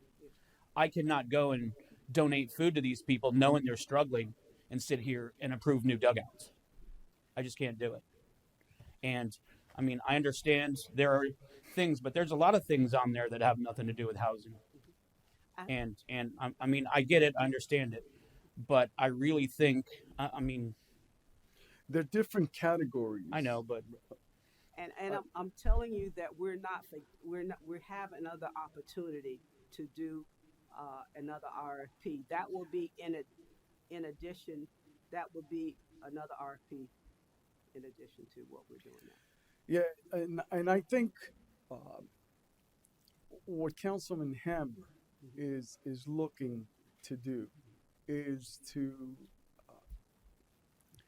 assist this organization. And in that, have you spoken to the leader of that organization? Okay.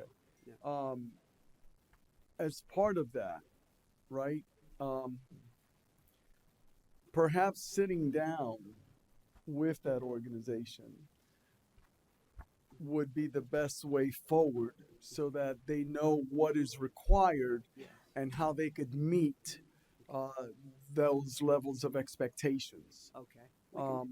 In my eyes, Councilman Hammer, they have to meet those expectations, those goals, and set those best practices, how they're going to do that, right?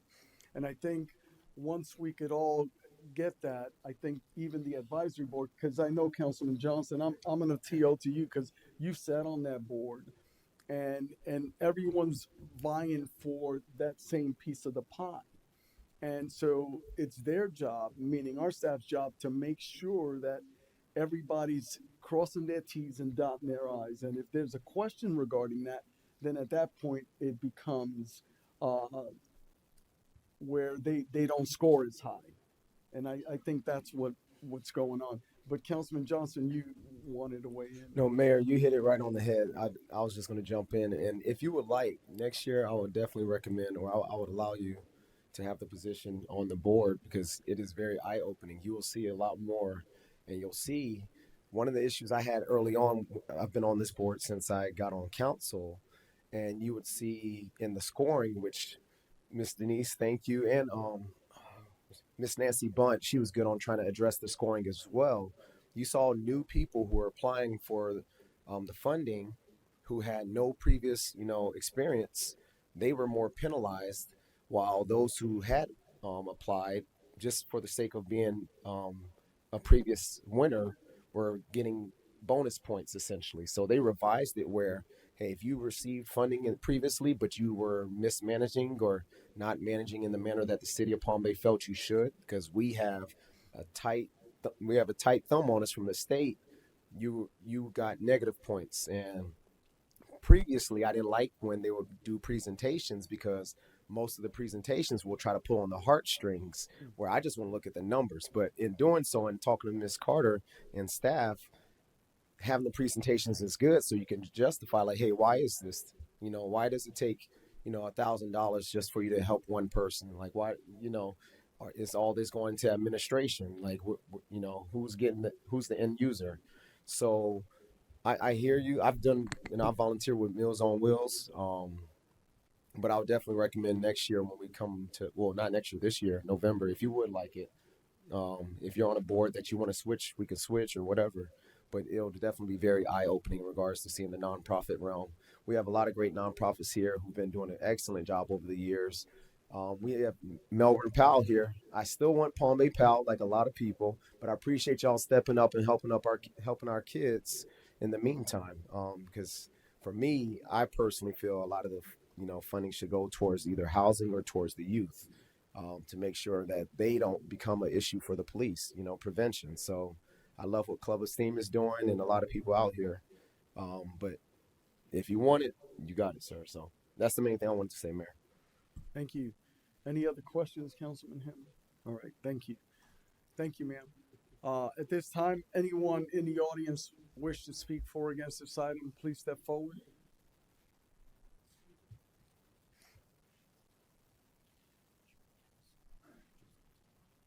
Robert Stice, 1796 Windward Drive, Southeast. Now, I was here when we had that. It almost was let's make a deal. I don't care what color you are or where you're from, okay? But you had people here from the Caribbean. They had signs. They had costume jewelry on. We had a representative up here who was just, decided to go with them. And the guy that I know, I can't recall his name at Meals on Wheels, he's not an adequate, I'll say, for lack of a better word, public speaker. But when you sit down and chat with this gentleman one-on-one, he's very intelligent, very smart. Now, look, I was raised Catholic. I know Catholic Charities do a wonderful job all around the world, and they typically are well-funded. Americans are very generous people. But I've been doing Meals on Wheels for 5 years, and some of you sitting up there have written out, and you understand that. You're looking at a niche, and our governor prioritizes the elderly.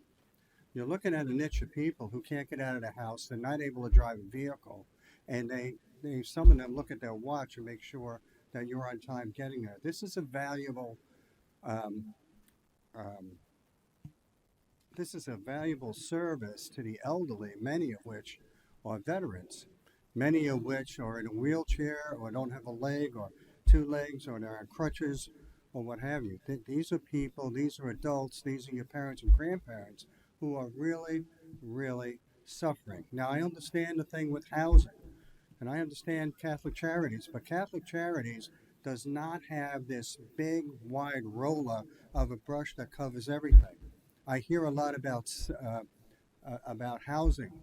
Okay, what this is putting food in the mouths of people who can't go out and get it themselves.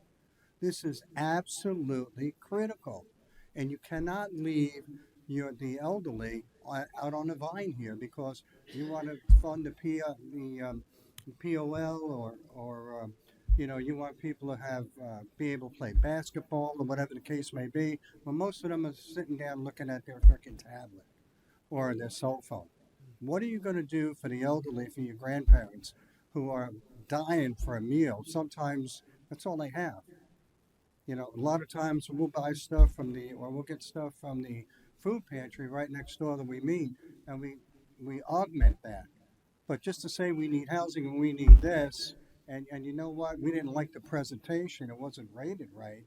I mean, do you think, every one of you, that it's imperative to provide a healthy meal to the elderly that can't provide for themselves?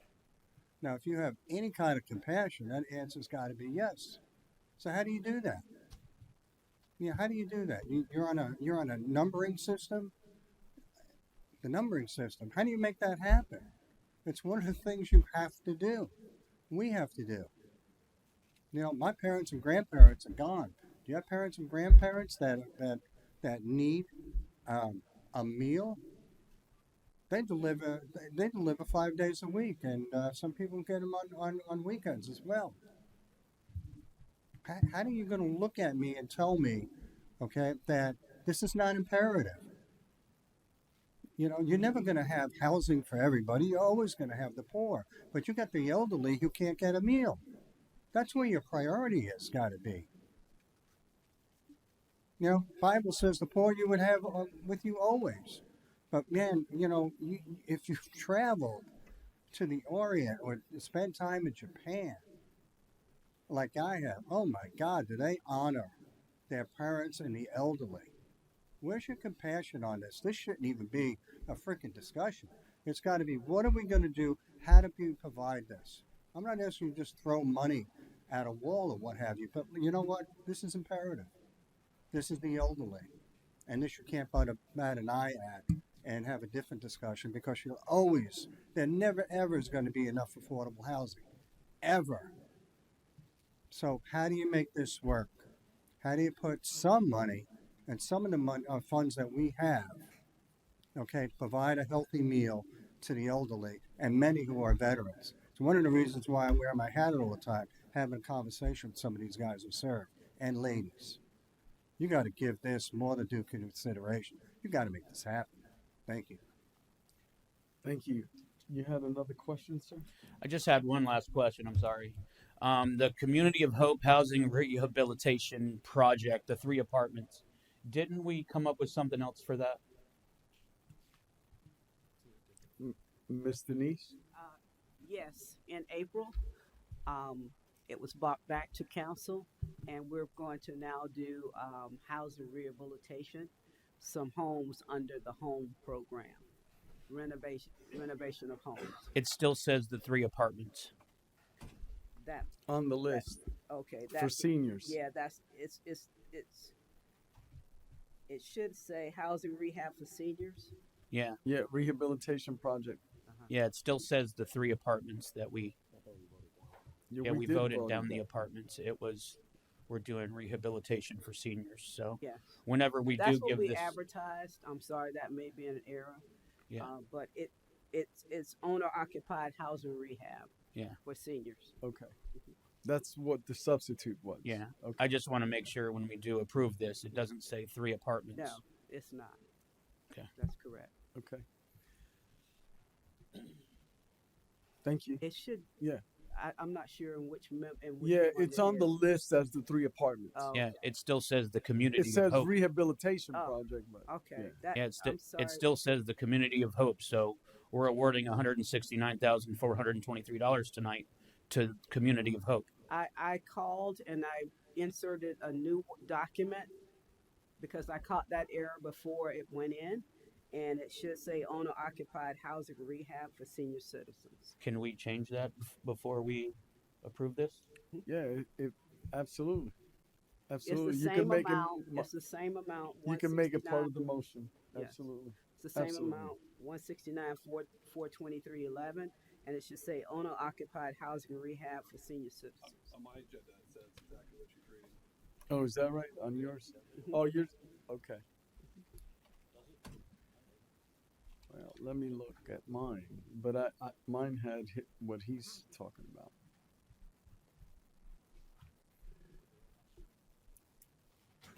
It was in the agenda memo, correct? I thought it was in another. Oh, so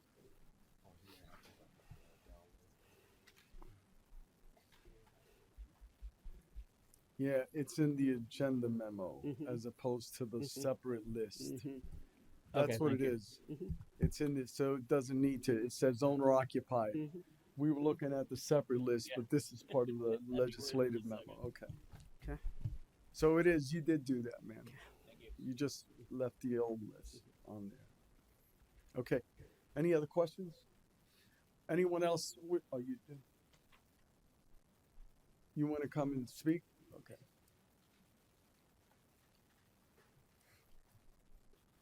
Yeah, my name is Tom Cameron. I'm the president and CEO of Aging Matters in Brevard. Been with the agency since 2012, CEO for the last few years. The problems that were reflected several years ago, and monitoring, well, those have been rectified. Finance person is a different finance person. We are a stronger agency, but I have 96 people on a waiting list. I've got 6 at a critical level that may lose their home by the time we get to this time next year. We are in the housing business. We're in the business of keeping people in their homes. That's what we do. We have that safety check with that provider, that meal, but we keep them in their homes. So we are vital. And you mentioned earlier about, sins of the past. Well, we're looking for forgiveness on that piece, but our work shows what we do, and we need to help build that future. And Palm Bay is vital. We serve over 250 people now, but we need that opportunity to help keep on serving more. That veto hurt us this week. Hurt us pretty good. It was $500,000 we were shooting for, and still would leave us with a waiting list. My waiting list will be about 600 by the time we reach this time next year. So again, I appreciate your consideration again. Palm Bay is very dear to us. We do a lot here, and we'll fix it. It is fixed. We have CDBGs in other parts of the county, and we don't have any issues. So, thank you. Thank you. Thank you. Ms. Denise, come on up again, please.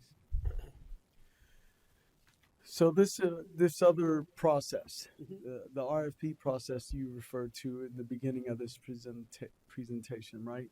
How long is that downrange? How far? Well, along? we're hoping that it's going to be before our normal RFP process. I can't give a deadline because I'm not sure how soon the consultant is going to be able to close out our neighborhood stabilization funds. But that is going to be an additional opportunity. And so we did look into another way of addressing helping other public service. Well, we just heard from the gentleman from Aging Matters, and he admitted that there's a different finance individual. Is it possible for you to start building that relationship to show them where they can improve in the application process? Yes, yes. Because we certainly will do that. Okay. All right. Thank you. Yes. Thank you. Anyone in the audience wish to speak for or against this item? Seeing none, Mayor, I'd like to make a motion. I'm closing the public hearing and asking for a motion. I'd like to make a motion to pass the ordinance. However, I'd like to make a stipulation in my motion that the $35,000 to Catholic Charities goes to Aging Matters. I got a motion by Councilman Langevin. Second. I got a second by Councilman Hammer. We just heard that. I don't think we could actually do this, but anyway, I got a motion and a second. All in favor signify by saying aye. Aye. Aye. All opposed say nay. Nay. Motion fails 3-2. I need a motion. I make a motion to pass the public hearing 4 as is. Second. Got a motion by Councilman Johnson, seconded by Deputy Mayor Jaffe. Any further discussion? All in favor signify by saying aye. Aye. All opposed signify Nay. by saying nay. Nay. Roll call, Miss Terry. Deputy Mayor Jaffe, Aye. Councilman Johnson, Aye. Councilman Hammer, Nay. Councilman Langevin, Nay. Mayor Medina. Aye. Passes 3-2. We are now on items from consent. Item number 3.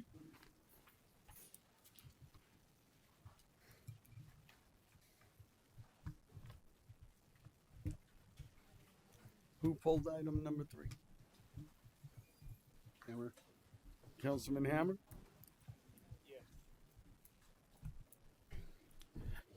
Yeah, I'd like to discuss number 3 just to the point of it only got one bid, and I would like to see this tabled and maybe see if we can get some more bids. I really don't like things that only get one bid. It really minimizes our potential for at least price structure.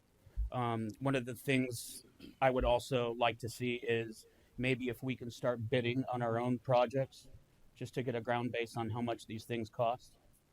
I would really like to see that if it's a possibility. I think that's more of a question for Mr. Morton. But to your, you may be right on this, but is there a public safety issue with this? Because I did see this grate, and it doesn't look good, and I don't know what the time necessity is of this, but that's another question.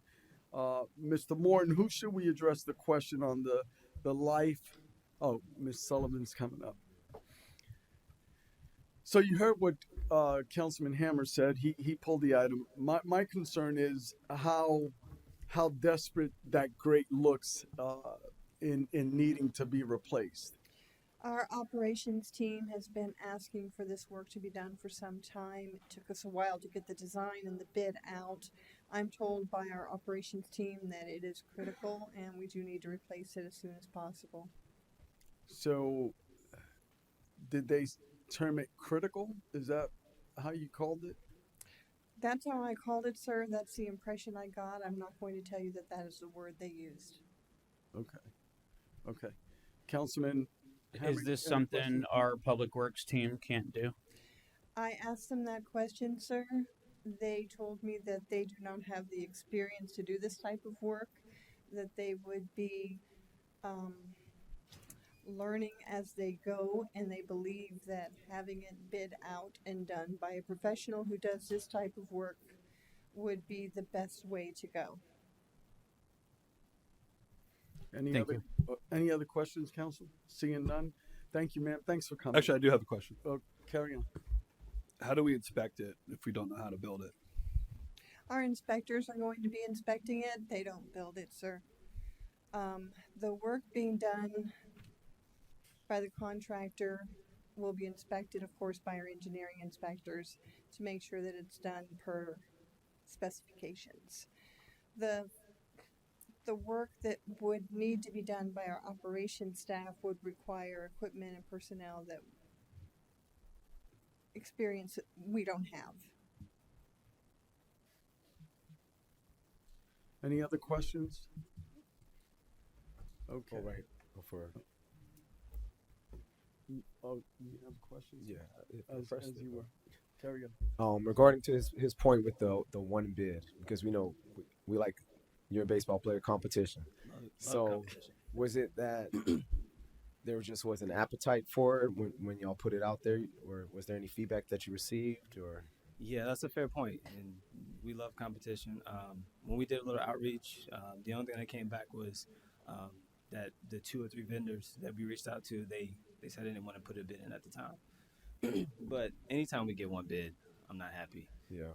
So we do outreach. We try to make sure to see what was going on in the market, whether the specifications were off, and nothing appeared to be as such for this one. Okay. It's just, I don't know if it was the amount. It wasn't too high. It was 106,000. So we only got one, and the outreach we did, nothing came back significant enough to say we needed to rebid it. Okay. And I can assure you guys, I'd be the first one to say, let's put it back out. Okay. Thank you. Thank you. Mr. Barber. Oh, sorry. I get that, that nobody wanted to bid in the future. Would it be possible to combine similar projects together to increase the value and the attractiveness to a more qualified sub pool base? Absolutely. We try to bundle as much as we can.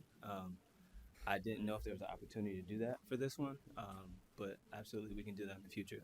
Sometimes it's preferred. It depends on the location, as you know, with mobilization. But when possible, absolutely. Cool. Thank you. I love when he said bundle. Any other questions? Okay, I need a motion. So moved. Second. Got a motion by Councilman Jaffe, or Deputy Mayor Jaffe, second by Councilman Hammer. All in favor signify by saying aye. Aye. Aye. We are now on item number 4. Consent. Who pulled I did. item 4? Okay, carry on. Same thing. One bid, and I want to see if that's something we can possibly put back out, because this is something as needed. It's not emergency. It's not something. Oh, no. Biosolids removal is extremely important and is done every single day of every single week. We cannot go without this service. Last time it was bid, we had 2 bidders, H&H and another. This time, H&H is the only one, and they've held their prices the same as they were last time. In 2020, when they bid, it was $14.25 per ton, and now it's at $15.25 per ton. So it's really, it's fair. All right, I just got one more for George. Okay. Yes, sir. Is there any option other than myvendorlink.com to put in for these bids? Because if nobody's putting in for them, we might need to start finding somewhere else to add to. Not eliminating my vendor link, but something to start broadcasting these more. If we're only, I mean, this is something that was happening before I even came here. I mean, the guy that was sitting in my seat before his last council meeting was, I want to see more people bid on these things. This is something, I mean, are there any other options we can bring to have more opportunities? Yeah, we're always in search of outreach. To firstly answer your question, so we don't use VendorLink anymore. We use Bonfire, which is it's owned by Demand Star. It's a whole conglomerate, but the benefit to that is that it's broadcasting 2 separate sites now. Bonfire, which we have our portal, and we have hundreds of thousands of vendors, and also Demand Star. So, and as far as outreach, last year we had a vendor fair, and actually we have another one coming up in August. We encourage everybody, any local vendors, anybody surrounding areas, to bid on our projects. But outreach is always something that is continual. But I don't see too much of an issue as far as what we're able to do and who we're able to broadcast to via our platform. But I think we mentioned it last year. A problem we do have is attracting local businesses, Palm Bay businesses, and that's what our vendor engagement fair is for. But now Demand Star requires a membership for the people to be on. That's correct. So you're not going to get a lot of people that are signing up for Demand Star because they don't want to pay that membership. Is there something, and this might be another discussion, is there something we can include on our city website, just projects available? Yeah, actually we have that currently. And just to go back to Demand Star, I think it's free if you want to subscribe to any of the City of Palm Bay's bids. That's completely free. It's $5 annually for any vendor wishing to see, I think, all of, and that's a subscription model. But we do post all of our bids on our city website. It's public facing, so you can see it. You can log into our portal. If you go there right now, you'll see all of our contracts and all of our solicitations. So if anybody's wanting to see any of our projects, we have it. There's visibility. Thank you. Thank you, Councilman Johnson. Thank you, Mayor. I vaguely remember, I think I brought this up a while ago, but I can't remember. But just thinking on the idea of business tax receipts. They already have to pay, to show that they're doing business in the city. With that paying, can there be something where we put some, you see, I'm looking at you, Deputy City Manager, Dr. Deputy City Manager, where with their renewal or with them signing up through the BTR, they're automatically integrated with their email to Bonfire or whatever, so they get consistent emails of, even if it doesn't apply to them, it might apply to a business they know, they can forward that email or something. I'm not the expert on that. Y'all advertise is what he's looking at. Yeah, no, I recall the conversation very clearly. Yeah. that you and based on your recommendation, I went to CED at the time, and I did ask and requested for a BTR list so that we can invite them to our vendor engagement. Being that I'm pinch hitting right now for the CED department, I think I can facilitate that. Yeah, you just look in the mirror. So it is a great idea. Yeah. We heard your feedback loud and clear, and it's something that we want to look to doing more of. But cross-referencing the BTRs and trying to make sure we include those businesses in any of our solicitations. Okay, thank you, Doctor. Okay, I need a motion. You got a No, I do now. I'm sorry, just to be clear, we're getting a ton of excellent questions, and I know we have a couple more great questions coming forward, and staff and I spent a lot of time this week talking about how we can improve, be more informative strategically in the agenda bill. So that's just out there on the table. We're definitely gonna be working on that and going through that. But in terms of your point, Councilman Johnson, that's something I think we can do. I just think, just to be clear here with you, I think that should probably be an opt-in when we sign them up, and just give them an opportunity. I think we probably get in trouble just by broadcasting everybody, but just give people an opportunity to say, hey, please opt in. We'd love you to get all the information. and here you go, right? So I just want to legally, I think. Copy that. Opt in. I need a motion. So moved. Second. Got a motion by Councilman Johnson, seconded by Councilman Hammer. Any further discussion? Yes, Mayor. I just want to say great job by Gabriel for having that historical data teed up, and the pricing is in line with, even cheaper than really with inflation and fuel costs rising and the cost of disposal at landfill. So I think that was a job well done. Thank you, Deputy Mayor. All in favor signify by saying aye. Aye. Any opposed? Passes unanimously. We're now on item number 5.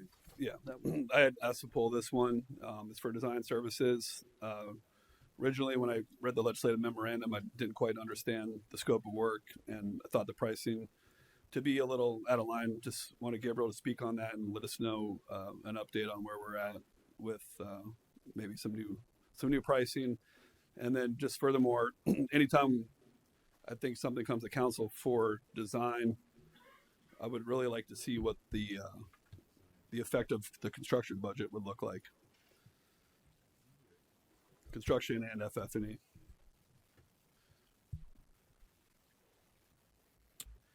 Thank you for the opportunity, Mr. Jaffe. This is a early design of the North RO plant, very high level. And as we were looking at this, we were really kind of thinking about where we're going to have our offices, the control room, the lab, those types of things, because the North Line plant will be phased out in a few years. So we asked Tetra Tech to look at adding a lab and office space and those types of things. And so you can see on the left-hand side, we added that. It's 2,500 square feet that we're adding to the project, adding a control room, locker rooms, dedicated IT room, a lab, break room, and office, and also an area for the mechanics. We did have a conversation with Tetra Tech and said, hey, it looks like this is a little high. Can you sharpen your pencil a little bit? And the original amount in legislative memo is $86,294. Again, we had those conversations with them, and they're willing to work on those numbers and come down to $79,693 to kind of help us out with that. This building is not just a normal office building. It's part of a very complicated plant. It will be, hurricane rated. The control room will be state of the art. So there's a lot that kind of goes into this. Happy to answer any questions that you have beyond that. Okay. So your motion is going to include $79,693. I need a motion. Can we go back to the previous three? 79,693. 693. I make a motion to approve consent item number 5, the amount of $79,693. Second. Got a motion by Deputy Mayor Jaffe, seconded by Councilman Johnson. All in favor signify by saying aye. Aye.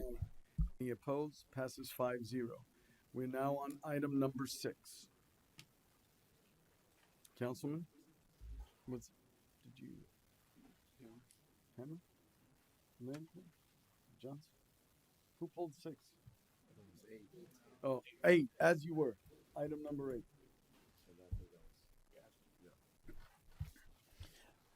I just had one question. That I'm obviously not happy about the amount being spent on furniture.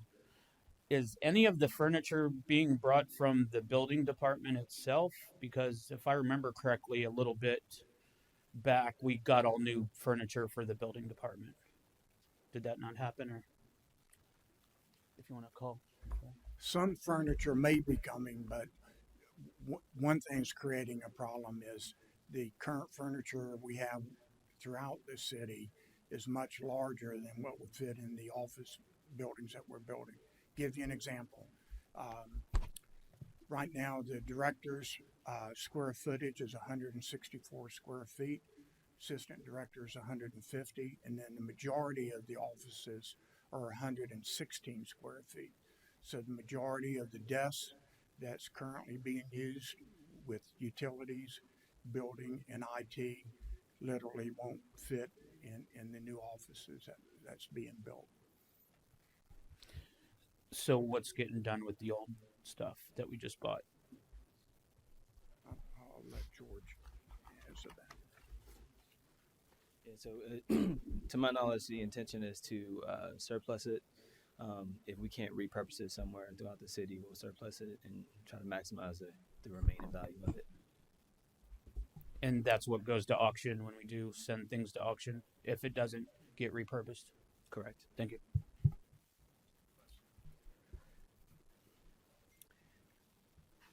Councilman Johnson? Yeah, if it still has use, I would love to have it used somewhere. Or if there's furniture that's almost hit its max on usage, dispose of that so this can get usage, because I know we're going to get a lot less. We've had Larry speak to us on, surplusing city assets, and we'll get a lot less than what it's actually worth. So I don't know. You follow me, Councilman? So that's where I'm at. That's where I'm at too. Or is it cheaper to just make a bigger door? I don't know.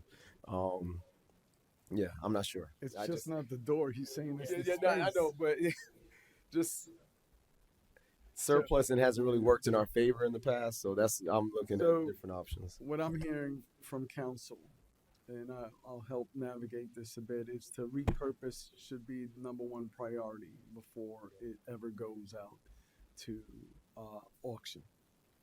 And that's what I'm hearing from council. Councilman Langevin.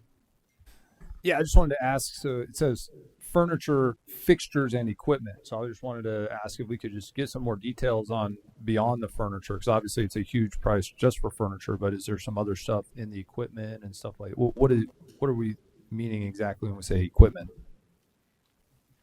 Well, not only is it furniture, but there's going to be countertops, public stations, like when they first come onto the first floor, where building countertops similar to that. So it's more than furniture. It's a combination of things to meet the needs of the public. Is any of this equipment? Most of it is furniture. Desks, chairs. I mean, electronics and whatnot. No. Okay. No, sir.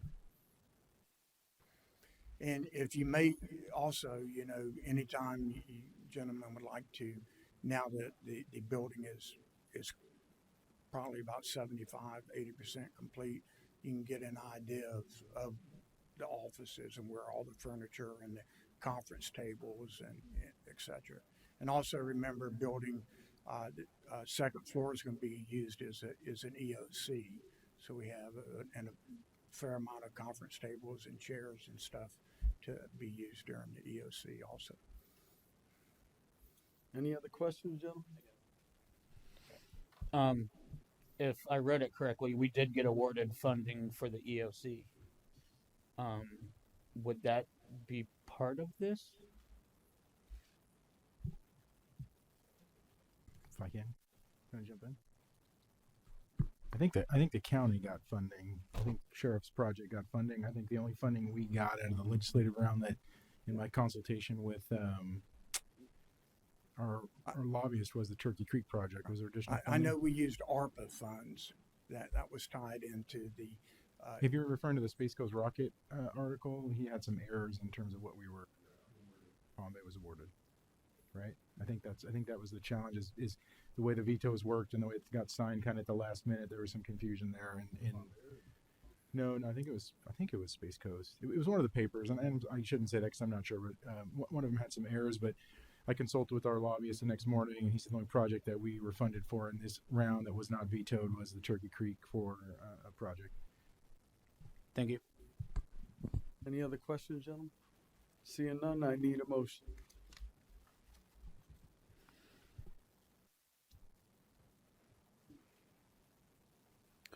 Just for clarity, in the legislative memorandum, there appears to be a different total than just on the description of, is it 542,638 or is it 478,114.56?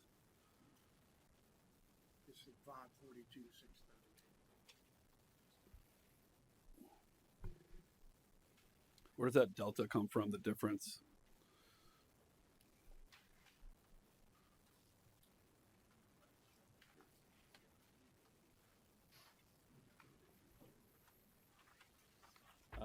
I'm not sure. I'm not sure why the total here in the body of the memo has 478 versus the 542. I know there was a contractual change for the state of Florida, which is what we're piggybacking off of. And again, this is being taken to you guys. It was previously the budget was approved, but anything over $100,000, if we're going to use as a cooperative, we go for approval. And we've used this contract before, but never to this degree. But I apologize. I cannot answer why it's 478 in the body of the memo. Yeah, I'll just make a motion to table this to the July 17th meeting for Second. clarification of the expense that's being made. Okay, I got a motion to table by Deputy Mayor Second. Jaffe, seconded by Councilman Johnson. All in favor signify by saying aye. Aye. Aye. All right, we're now on procurements. Item number 1. Mr. Morton.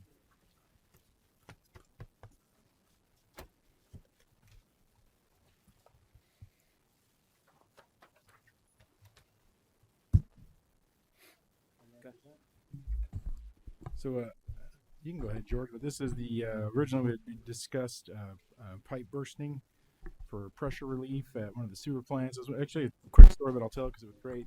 I was down at the utilities meeting. I think the second day I was here, and Gabriel had his staff sort of said, "Hey, this is expensive. What options do we have?" And their staff sort of ideated some additional ideas and came up with a parallel line that would achieve the same goal and actually create some redundancy. So that's why you're seeing a delta. The original project was 4.5. We're down to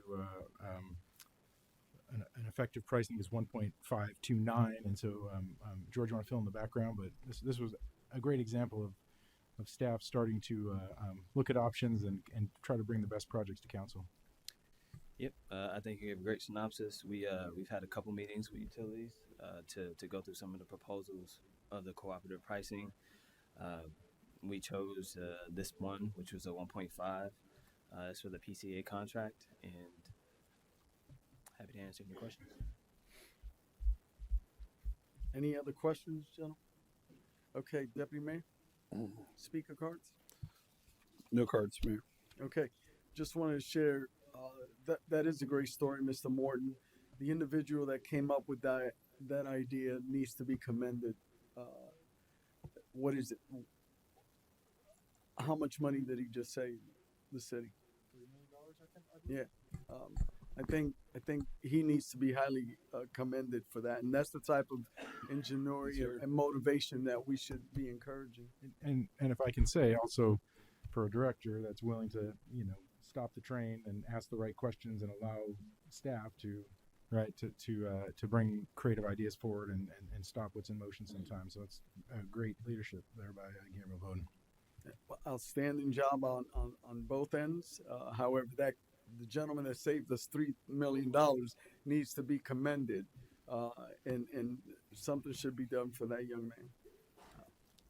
I need a motion. So moved. Second.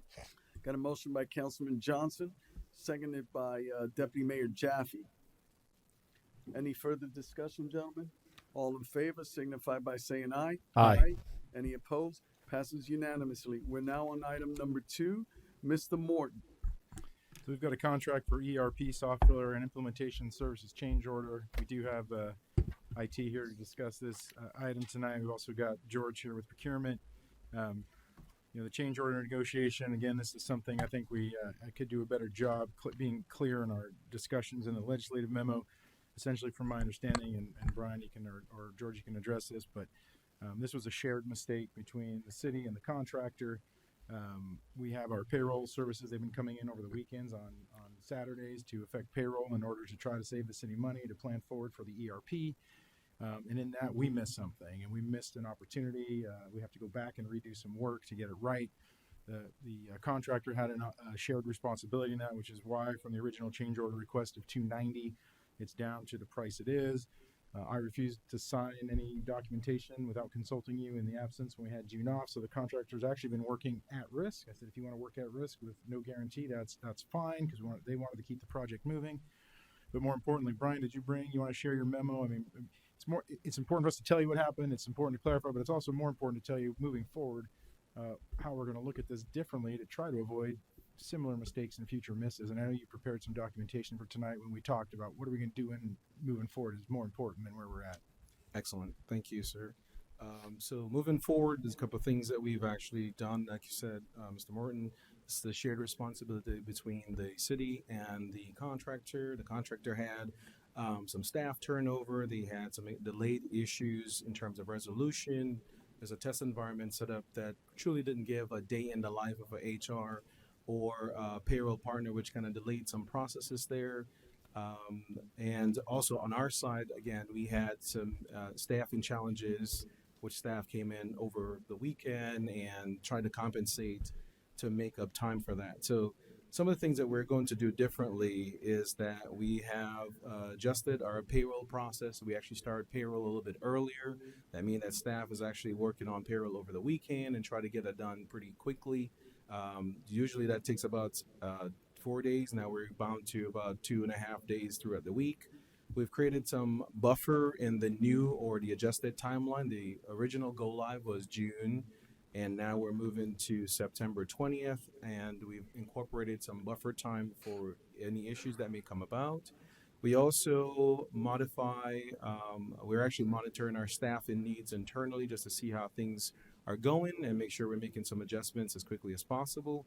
On the contractor side, we've set up a different opportunity to escalate issues as they come in. We've engaged their senior management team in the process, which now they're fully aware of what's happening, and we're being more proactive in communicating issue resolution pretty quickly. And we're also working through ensuring that in the future, as we move forward, again, this is phase one.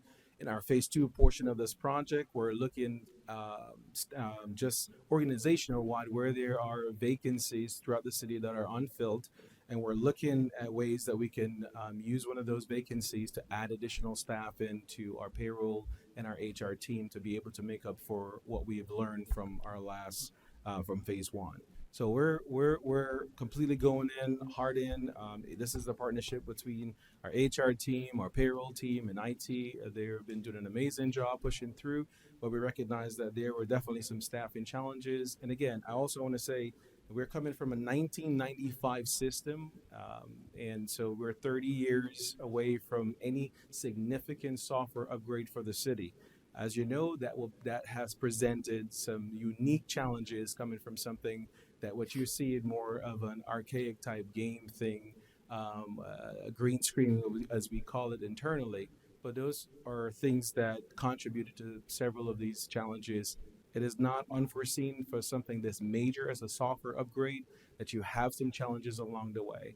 What we've done is to try to mitigate it as best as we can using our internal staff, but moving forward, we're going to make the adjustments that we can to make sure that we don't get into a position of a change order again. So those are the type of things. And again, the initial cost for the change order when it was presented to us was $289,000. And George and I and the team actually worked through several negotiation meetings, and we were able to negotiate that number down to $118,000, which is over the implementation commitment. It's about 4.49% of the actual engagement, original implementation amount. So we've tried our very hardest to try to decrease that number as best as we can, which now the city is not responsible for paying. About $171,000 is how much we reduced that change order from. So just going to just give a little bit of story there. Happy to answer any questions you all may have. Council, any questions? Thank you. Any speaker cards, Deputy Mayor? No, Mayor. Okay, I need a motion. So moved. Second. Got a motion by Councilman Johnson, seconded by Councilman Hammer. Any further discussion, gentlemen? All in favor signify by saying aye. Aye. Any opposed? Passes unanimously. Item number 3, Mr. Morton. Thank you, Honorable Mayor, City Council. Ordinarily, we probably see this on consent, but again, we had a procedural. Christine, and come up and address. We had some procedural misses, and it's just part of the learning process that I wanted to call these out and have staff explain to you what we did and what we missed, and more importantly, what we're going to correct as we try to improve our agenda bills, our information, our agenda bills, our transparency. It's very important to me that we do that, and I think it's what the community's been asking for, what you've been asking for. So we're here to explain it rather than just leave it in consent on the agenda and explain what we missed and what the impact. There's no financial impact, but explain why we're here tonight. Certainly. Part of the procurement rules indicate that the chief procurement officer is able to, with our please correct me if I'm wrong, sir. With our continuing consultant library, our chief procurement officer is able to sign a purchase order up to $100,000. These purchase orders are in excess of that. Yet when I brought this to council, I never asked for permission to authorize the chief procurement officer to sign or issue the purchase order for this amount. So I'm having to do that again now. Sorry. Any questions, council? Any speaker cards? No, Mayor. Okay. Well, I need a motion. So moved. Got a motion by Deputy Mayor Jaffe, Second. seconded by Councilman Johnson. Any further discussion, gentlemen? We've got one who's taking a break. I think I would want him to weigh in on this. But got a motion and a second. All in favor signify by saying aye. Aye. Passes 4-0. We're now on item number 4. Mr. Morton. Thank you again, Honorable Mayor, City Council. I think we're probably good, Christine, unless someone's got questions or council. Obviously, we can call. It's the exact same situation. The entire project was approved, task order. It was funded. We missed, as Christine said, the appropriate piece of documentation because of the $100,000 limitation. Again, just wanted to bring to council and be clear on our little miss, but again, that we already got with procurement to make sure we don't miss these in the future and just sort of create a better process going forward. Okay. Councilman Johnson? I don't want to assume, so I'd just rather ask, Mayor, if I can have. Yeah. Was it because? Can we call? We're calling up Christine please, Sullivan. Ms. Sullivan? Because I recognize you're new to the role, so you may have or may not have known. So I just want to ask, kind of, how was it missed on your end?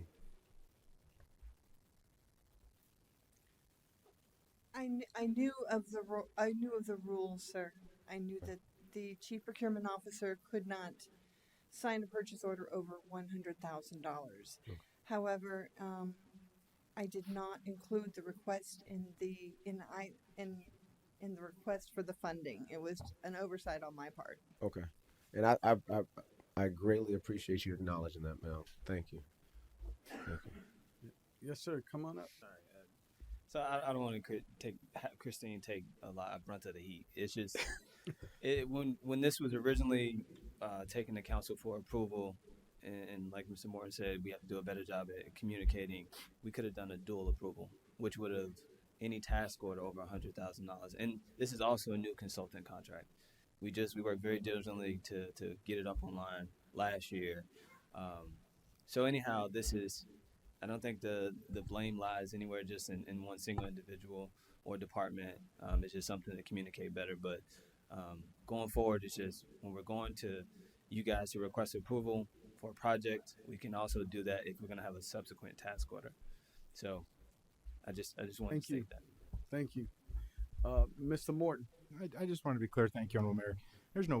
I'm not trying to assign blame or create heat. I know you guys probably don't feel that way. Christine stepped up to the plate out of her role and has done a great job keeping the organization going forward, helping us vision, finding a new director, all these wonderful things. I just promised this council and community when I saw things that I thought we wanted to be clear about, we'd start, improving our agenda process, improving our processes. So and Christine's committed as much as everyone sitting over here to do a better job in being transparent. So I'm not trying to assign blame or shame Christine. I very much value what you're doing, Christine. Thank you. Thank you. Any speaker cards, Deputy Mayor? No, Mayor. Item number. I need a motion. So moved. Second. Got a motion by Councilman Johnson, seconded by Deputy Mayor Jaffe. All in favor signify by saying aye. Aye. Any opposed? Passes 5-0. Item number 5. Mr. Morton. Last one, same exact issue. Again, bringing it up because when you looked at the public comment that I was seeing previously the meeting and reviews that I'd seen online, people were thinking, here we go, spending all this money. Again, these projects have been approved. We missed this very similar issue here, the $100,000 brought forward. So we're just trying to make it clear for you and clear for the public record what is going on. I won't call Christine up again unless you have a question, but it truly is the same exact issue. Everything was budgeted, everything was approved. We have a project we need to get done in terms of the Cadillac pond improvements, and I just wanted to be transparent on the $100,000 issue. Thank you. Any questions, council? Any questions? I'll go to the speaker cards. Bill Batten.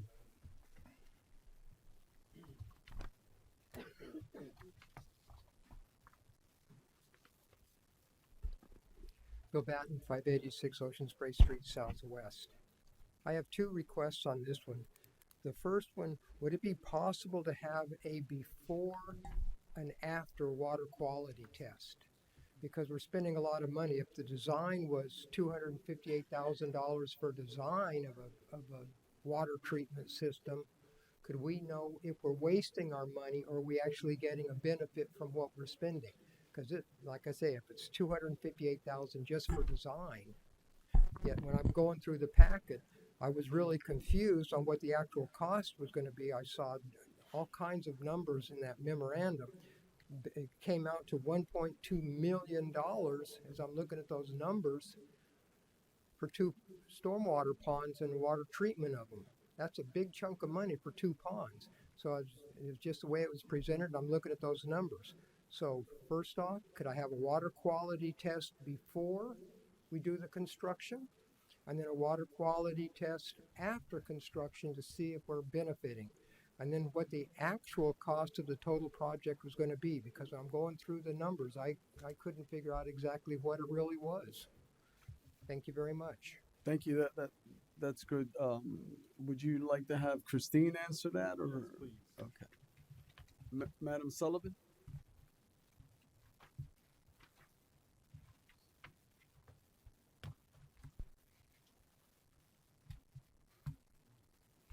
Thank you, Mr. Mayor, for the opportunity to explain. This project has been awarded a partial grant. This project was identified as part of the Turkey Creek feasibility study, and the grant was awarded to improve the stormwater quality by increasing the volume of these ponds as well as other changes to the pond dynamics. I do not have an engineering estimate, and I won't until the design is complete. But yes, we were awarded $550,000 for this, with our match was $725,000. Yeah, he was asking about water quality testing. tests. Yeah, yes. There are metrics that we have to meet as part of the grant process. Okay. Councilman Hammond, you have a question? After the design, is this something that the city employees are doing, or is a contractor doing this? Just the construction of the pond. It depends on what is required. City employees can certainly dig the pond and improve the capacity of the pond. However, if any kind of treatment additives such as Bolden Gold, baffle boxes, anything of that nature have to be added to it, then staff would not be able to do it. There's also a cost limitation as to what staff can do. They can't do a $1.2 million project. Yeah, I get that, but the design and everything else, I get all that, but there's some of the construction costs that we can perform just to save a little bit there, if possible. We're always certainly looking for ways to save money, but I would like to, if I may, remind council that if we take staff off of their regular daily duties to enlarge this pond, then there's going to be other items that they are not doing. Thank you. Deputy Mayor Jaffe? To the question about the water quality. Sorry. These ponds are designed to clean the water and then discharge the water, right? So the water quality in the pond, in essence, really never changes. But the water that's leaving the pond should be cleaner, and all we're doing is adding more capacity to the pond to hold more water. I would love to be able to answer these questions for you, but I am not an environmental engineer. So I can only tell you what I have learned through my conversations with staff on these items. My understanding is that we will be removing accumulated sediments, and in doing that, we will be improving the quality of the water going into the Turkey Creek. Right. Thank you. Councilman Johnson. Wouldn't this be something we partner with the organization that gets the building for like $1? Come on, off of US 1. Off of, Marine Resource? yeah, where the governor was. Yeah, yeah. Marine Resource. This, I would think they will be the subject matter experts on this. That she Yeah, can they would. Well, just. I know it's getting a little late now, but just for future reference, you know, they say, you know, we can direct our questions there. Is what you're saying? yeah, just for future. Because I remember, I forgot who it was we had prior, Natalie Shaver before. but Yes. we don't have her anymore, so utilize, you know your job and do the job you know. So Understood. So, yeah, that's all. any other questions? Thank you, ma'am. Appreciate you. I need a motion. So moved. Got a motion by Second. Councilman or Deputy Mayor Jaffe, seconded by Councilman Johnson. All in favor signify by saying aye. Aye. Any opposed? Passes unanimously. We're now on new business item number 1. Ms. Smith. Resolution 2025-24, a resolution of the City of Palm Bay, Brevard County, Florida, amending Resolution 2011-34 as amended by Resolutions 2021-03 and 2025-18 by updating the City of Palm Bay fund balance policy, providing for an effective date. Thank you. Mr. Morton, I guess you're calling Larry up, or are you going to introduce this I was first? going to introduce and start, and Thank you, sir. Larry's here for backup. Thank you, Honorable Mayor, City Council. So it wasn't that long ago. I think it was back in April Yes. that Council signified their intent and desire for us to shift to a 4-month reserve policy, which is an outstanding idea, and I think we need to get there. However, I'm asking us to get there incrementally. And what I mean by that is letting us program a specific amount for now, potentially coming to council and ask at the end of the year if we have excess revenue that isn't designated for public safety to put in here. I'm asking for the amount that we fund annually to start setting aside to building a reserve is $2.5 million. And the best way I can just describe it to you is we bought the house on day one when we probably should have took out a mortgage, and now we can't keep the lights on or put a car in the garage or, open the door basically. If we keep the current policy as is, we're going to start the 2026 budget just shy of $9 million in the hole. And I'm not being dramatic when I say it, but we'll be turning off lights and shutting down operations. We can't start with a $9 million negative deficit knowing what potentially our millage is. So the strategy is excellent. The idea is excellent. I think you guys want us committed to getting there.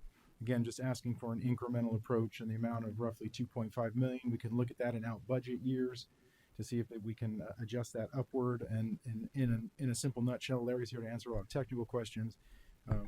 That's where we're at, and that's what I'm asking for tonight. Council, any questions of Mr. Morton? I have one. Okay. In 2023, if I remember correctly, didn't we freeze the millage rate to accumulate for this here? I think we froze it, if I believe, to where our millage rate did not go up.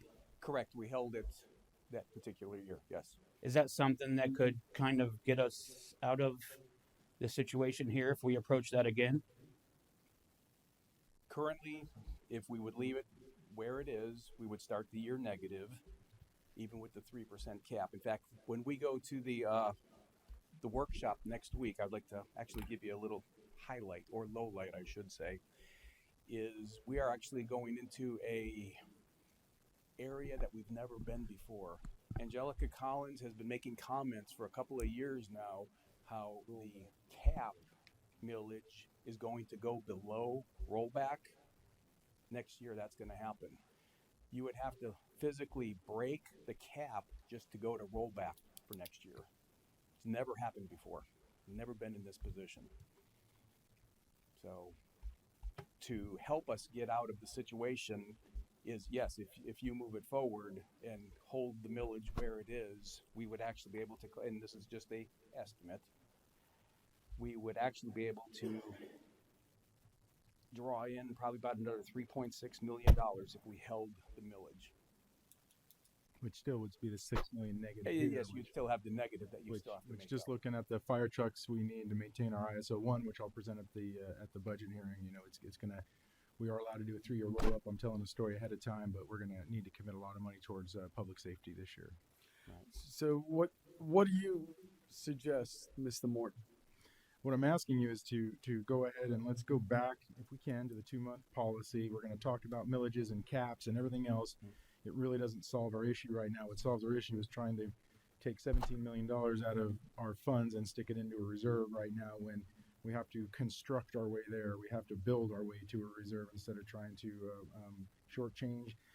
You know, what I think it will do if we don't, it's going to force us to start looking at bonding, and bonding is not finance. Bonding is debt. I'm always clear about that in my position, because then we pay interest and we throw good money after bad when we miss an opportunity to pay our bills and to be proactive, especially with our current public safety needs. So again, in brief, I'm asking you to give us that opportunity to return to the original policy, and we will work with council every year, 2.5 million more if we can manage it, or any unrealized money at the end of the year, which I don't know if we're going to have, to start to build us to a stronger reserve. Any questions, council? Okay, thank you. Speaker card, sir. None on new business item number 1. Okay. And the actual number for the record would be $8,541,472 would be negative to start. Just want to be clear. Thank you. So it would be to go back to the 2 months is what we're Yes, looking with the addition in fiscal year 26 of contributing 2.5 million designated to the reserve to start building a more robust reserve balance. Okay, gentlemen, I need a motion. So moved. I'll say, okay. Chandler. Got a motion by Councilman Johnson, seconded by Councilman Langevin. Any further discussion, gentlemen? All in favor signify by saying aye. Aye. Passes unanimously. We're now on item number 2. Ms. Smith. Ordinance 2025-25, an ordinance of the City of Palm Bay, Brevard County, Florida, amending the fiscal year 2025 budget by appropriating and allocating funds as outlined in attached Exhibit A, consisting of 3 pages and incorporated in its entirety herein. Recognizing that such appropriations must be made pursuant to the Code of Ordinances of the City of Palm Bay, Chapter 35, Finance. Adopting, ratifying, confirming, and validating the allocations, providing for an effective date. Thank you, ma'am. Mr. Morton? Yes, thank you, Mayor, City Council. And the comment we got earlier is well received, and staff is in agreement. We're doing too many budget amendments. It's where we're at this moment in time. We'd love to move away, and Councilman Johnson had asked me a question earlier about why we do them and what we're doing moving forward, and it was an excellent question. We need to do a better job forecasting budgeting, not just line by line, but department by department. It's part of this initiative we've discussed with council how we're going to change the process next year and do more towards moving towards more transparent, forward-thinking, complete budgeting. As an point of fact, it's almost impossible to do with HTE, the current system that we have, and this Workday solution is going to help us advance that goal. So tonight, here we are dealing with, and Larry's here to answer questions, budget amendments. That's the process that the city's done for several years. And of course, we're, again, until we get through the new budget and start the new allocations and procedures, this is how we have adjusted and moved the money. Larry, is there a quick conversation you wanted to give or share, or just be here for council questions on this ordinance? Any highlights you want to bring up or comments, please? Actually, yes, I'd like to point out one thing, that is we are trying to become more efficient within the budget. And within this budget amendment that we're trying to do right here, if you would notice, we're closing out a bunch of projects. We're closing out actually 45 projects that are either complete, not needed anymore, budgeted in the wrong location. Let's say they budgeted a capital item, needs to be to operating. We're just becoming more efficient. We're trying to condense our projects. It has been we have literally hundreds of projects, and we're trying to condense that down to become more efficient. And that's part of this budget amendment right here. If you go through it, you'd see 45 different adjustments. And then moving forward, we're going to be monitoring them more routinely, correct? Yes. Yeah. Okay, Councilman Johnson. But not, it doesn't just fall on you, sir. It's our departments monitoring more correctly, more consistently, because like you see the two budget corrections, one with the budget fire promotion and then the budget police promotion of things that should have been caught within their department before they got to you. So We're doing it on both ends now. Okay. We have more staff within the budget department that we're now digging in and looking closer to see if there's a discrepancy. We also have an asset manager now that is working very closely with each department as far as projects are concerned to make sure we're budgeting them correctly and again, more efficiently. I want to constantly keep pushing the efficiency. Thank you. Any speaker cards, Deputy Mayor again? Bill Batten.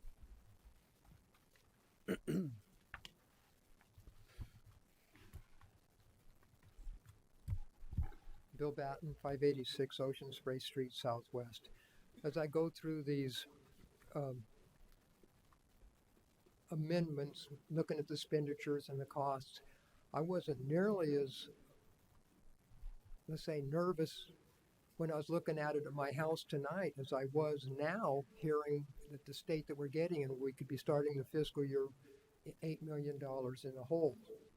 That scares me even more than looking at this. But I'll revert to two items that I've just heard about, and I'm going to steal somebody else's input because I thought it was a good idea. It might be too late to do it now for this upcoming budget, but something we might be able to talk about at the upcoming workshop, and that was called zero-line budgeting, where every department doesn't say, well, last year we had this much money, this is how much more we need this year. No. Start from ground zero where you have $0 to begin with, and you look at every single line and you have to build every single line. Sure, it's going to take more time, but it's also going to be more in depth. And we'll get a real budget of what we're spending, where we're wasting it, where it's going. Zero line budgeting, and I'm stealing that from somebody back there, but it was a very good idea.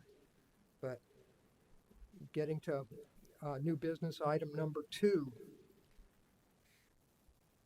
I was just curious, I didn't see anything in there where we had the sewage pipe repair. Was that going to be in the amendment for budgeting on this? Because we still don't know how much it was. I know it's got to be an expense. And along with that thought process, if that was I forget how big they said the crack was, and because of a human error, that it ruptured. Well, how do we know that we don't have that same human error now just 10 feet further down the line that we're looking at? And that's going to come into an amendment on my fiscal budget also, right? So, 2 questions. How much have we already spent? Is it going to appear in this amendment? And what's your cautionary protection to make sure we're not going to end up with the same predicament next week? Thank you. Thank you. Any other speakers? No, Mayor. Larry, I have a question. You have, and I think this is part of maintenance, $18,000 for a military static display. And you want to remove that along with a few other things. I'm trying to find it on here, I'm sorry. Yeah, it's page 2, top of page 2. Okay, that's part of Parks and Facilities, and I know that Greg Miner had actually talked about that. Him and I have talked about the military static display. Yeah. To get more detail on it, Greg, I would have to have you come up here and talk about that. Sorry. And I realize that would have been pretty much just transportation, I would imagine. So we're looking to close, several projects, right? One budget item is military static display. Right, that was originally, if you remember Councilman Foster, that was Yes, his sir. request. I remember. So we went through the process, applied, it was you had 3 years to get any piece of military equipment. I checked on it basically every quarter, and it's only good for 3 years. So June 27th, that request ended, and it's called TACOM is the organization where all the military equipment comes from. Right. But as of June 27th, there was still no equipment available, and so that was the reason. If we decide to do it again, we have to go through the entire process of applying again. That dollar amount was basically if we had received any equipment, we would have had to build a concrete slab and fencing and all that, and that's what that dollar amount was for. But right now, we had 3 years to get. There was no equipment available, and so if we decide to do it again, we have to go through the process of applying again. Okay. So right along that same vein, I understand that there's no military static display, but perhaps those $18,000 could go towards a structure at Sacrifice Park in that monument. Well, actually, in April, the board made a decision where you wanted to put a Vets Memorial at Vets Park. And there was no, in fact, that may be a question later on. There was no guidance given, so I proposed a list of questions that I sent to Dr. Robinson, and I believe that may be a discussion that we're going to have during public comment, like what you actually want. Okay, Because well there's that's good. Then since we're talking about it, thank you for bringing it up. Sure. And I'm glad you brought it up because we have Palm Bayers, as you know, Bayside High School, Specialist Horsley, Palm Bayers, Specialist Sancho. Mm-hmm. We have Tristan Wright most recently. But what I'm talking about, OEF that were KIA, Gunnery Sergeant Gifford, who earned the Silver Star, was called a legend during his combat. Palm Bayers, that we could build a monument right there at Veterans Park, naming our own. That was one of the questions I had, is like, how far do we want to go back? Do we want to include just Palm Bay residents, or is it Brevard County residents? Do we want to go back to World War I, II, Korean? I would say make it OEF would be my OEF, OYF. Another one is PFC Crichton Weldon, who was one of the very first casualties of the war. We have Palm Bayers that, and I always said this on the guys, that we should be recognizing. I would want to keep it Well, I to actually all have veterans. a package I was going to, with the Say again? questions. I said I actually have a package with questions I was going to ask for clarifications. I went up to, as you know, Brevard Memorial Center up on. Yes. And I've got lots of photos. So do we want a wall? Do we want a plaque? Do we want, pavers? I mean, there's a host of questions Okay. I was going to ask. I didn't want to get too far off the subject. No, I get it, but I just for think clarification. right here I'm weighing in with, and I'm gonna. But if we yield to my- wanted to I'm gonna use that yield to the money as quorum. seed Yes. money to get things started, because Yes, right sir. now there's no established budget. So to your argument, at the Memorial Center in Merritt Island, they have Palm Bayers listed there. Mhm. Right there. So that's something, and that's a pretty good template.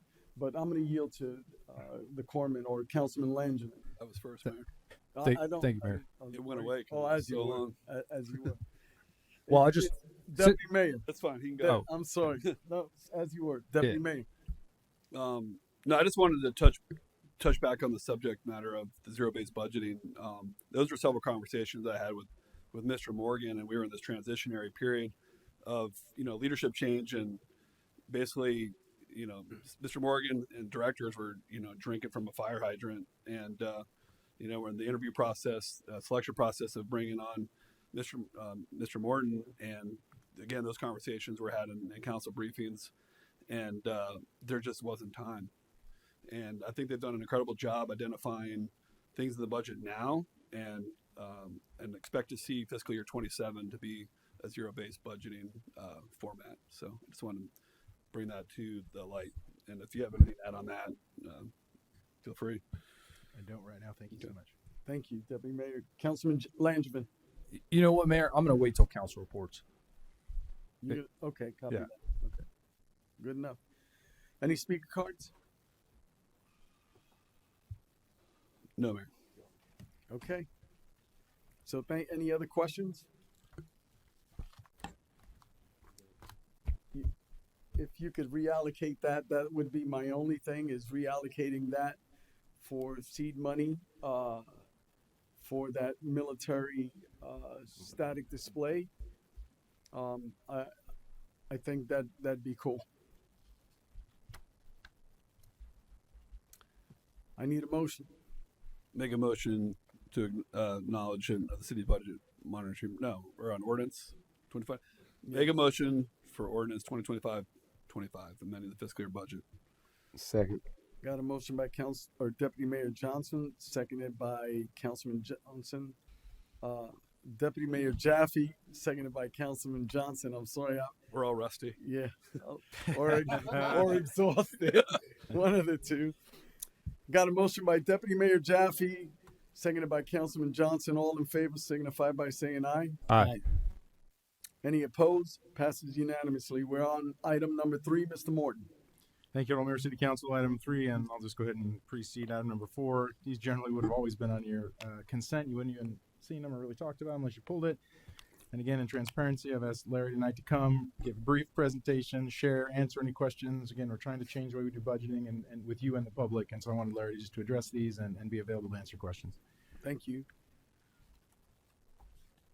And actually, this is just the acknowledgement of the second quarter of the fiscal year as far as for the financial report. This is an audited report. It's just information that we pull out of HTE, our financial system, to show where the city stands as of March 31st of 2025. If you have any detailed questions, I'll be more than happy to answer it. If not, where are we as of March 2020? Well, it's... Can you share that, please? Sure. As far as our revenues are concerned, we're at $81 million within the general fund, and that is roughly 53% of what we anticipate to collect throughout the year, which is normal, 50% for 6 months through the year. Our general fund expenditures through March, $65 million or 42.7%, which is actually a little bit low, but it actually catches up normally our expenses within the summertime. That's when we start spending a lot more as far as like recreation is concerned, parks are concerned. That's where a lot more of the expenses go. As far as investments, there is a list in here of our investments. Our investments that we do are increasing every year. From March of 24 to March of 25, it has gone up, which puts us in a positive position. Other than that, if you have any other questions. Yeah, Councilman Johnson. So I've been on council for 6 years, and what Mr. Morton was getting to earlier was very alarming to me, because that's been while I've been on council in regards to the $8 million that we're looking at being in the hole in the future. I believe in accountability, starts with myself and then others. So not necessarily for now, but for next week's budget workshop, if you could paint a picture from where we were and how we got to here in regards to what was missed, what was not missed in regards to. Are you As far as when it was changed from 2 months to 4 months, how we missed it? and everything in between. If we know better, we can do better. That's where I'm getting at. So I know I'm asking for a lot within a week span, but we can give you. I think just for clarity, Sure. Yeah. you know, council made a motion to change the reserve balance, Yes. which caused us going into the negative of the next fiscal year. We changed that policy tonight, which we won't be going into the next year negative. Right. Okay. We will not. Yeah, Yeah, so- yes, sir. So That's exactly it. We were presumptuous. Yeah, with the- yeah. We were really aggressive with the 4 month. that's been nice. Yeah. Thank you, Mayor. I'm good. Any other questions on item 3, gentlemen? Okay, any speaker cards? Item 3, I need a motion. Make a motion to acknowledge the city's budget monitoring report for the second quarter of fiscal year 2025 unaudited. Second. Got a motion by Deputy Mayor Jaffe, seconded by Councilman Johnson. All in favor signify by saying aye. Aye. Passes 5-0. Any nays? Passes 5-0. Item number 4, Mr. Morton again. Same thing. Thank you, Honorable Mayor, City Council. Larry Wojciechowski is here to pronounce. I got it. Okay. And To- this to- is just to- a regurgitation of, instead of on the budget side, the financial side. It's one and the same. The only thing that is actually different when you look at the financial document versus the budget document is the budget document looks at real expenditures and encumbrances.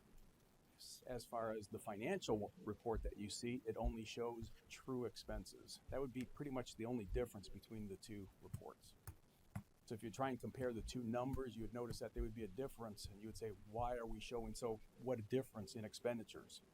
Well, again, in budget, we set aside true expenditures and encumbrances. The financial side is just what we spent. Other than that, it's pretty much the same. Copy. Any other questions, gentlemen? Any speaker cards? No, Mayor. I need a motion. So moved. Got a motion by Councilman Johnson, Second. seconded by Deputy Mayor Jaffe. All in favor signify by saying aye. Aye. Any opposed? Passes unanimously. We're now on item number 5, Ms. Leffler. This item is to consider reimbursing Deputy Mayor Jaffe for travel expenses in the amount of $445.43 while attending the Florida League of Cities Fast Fly-In, which was held in Washington, D.C. from June 23rd to 25th. This was a last-minute trip, and he was unable to obtain council consensus before the travel since there were no meetings held in June pursuant to the charter. First of all, I want to.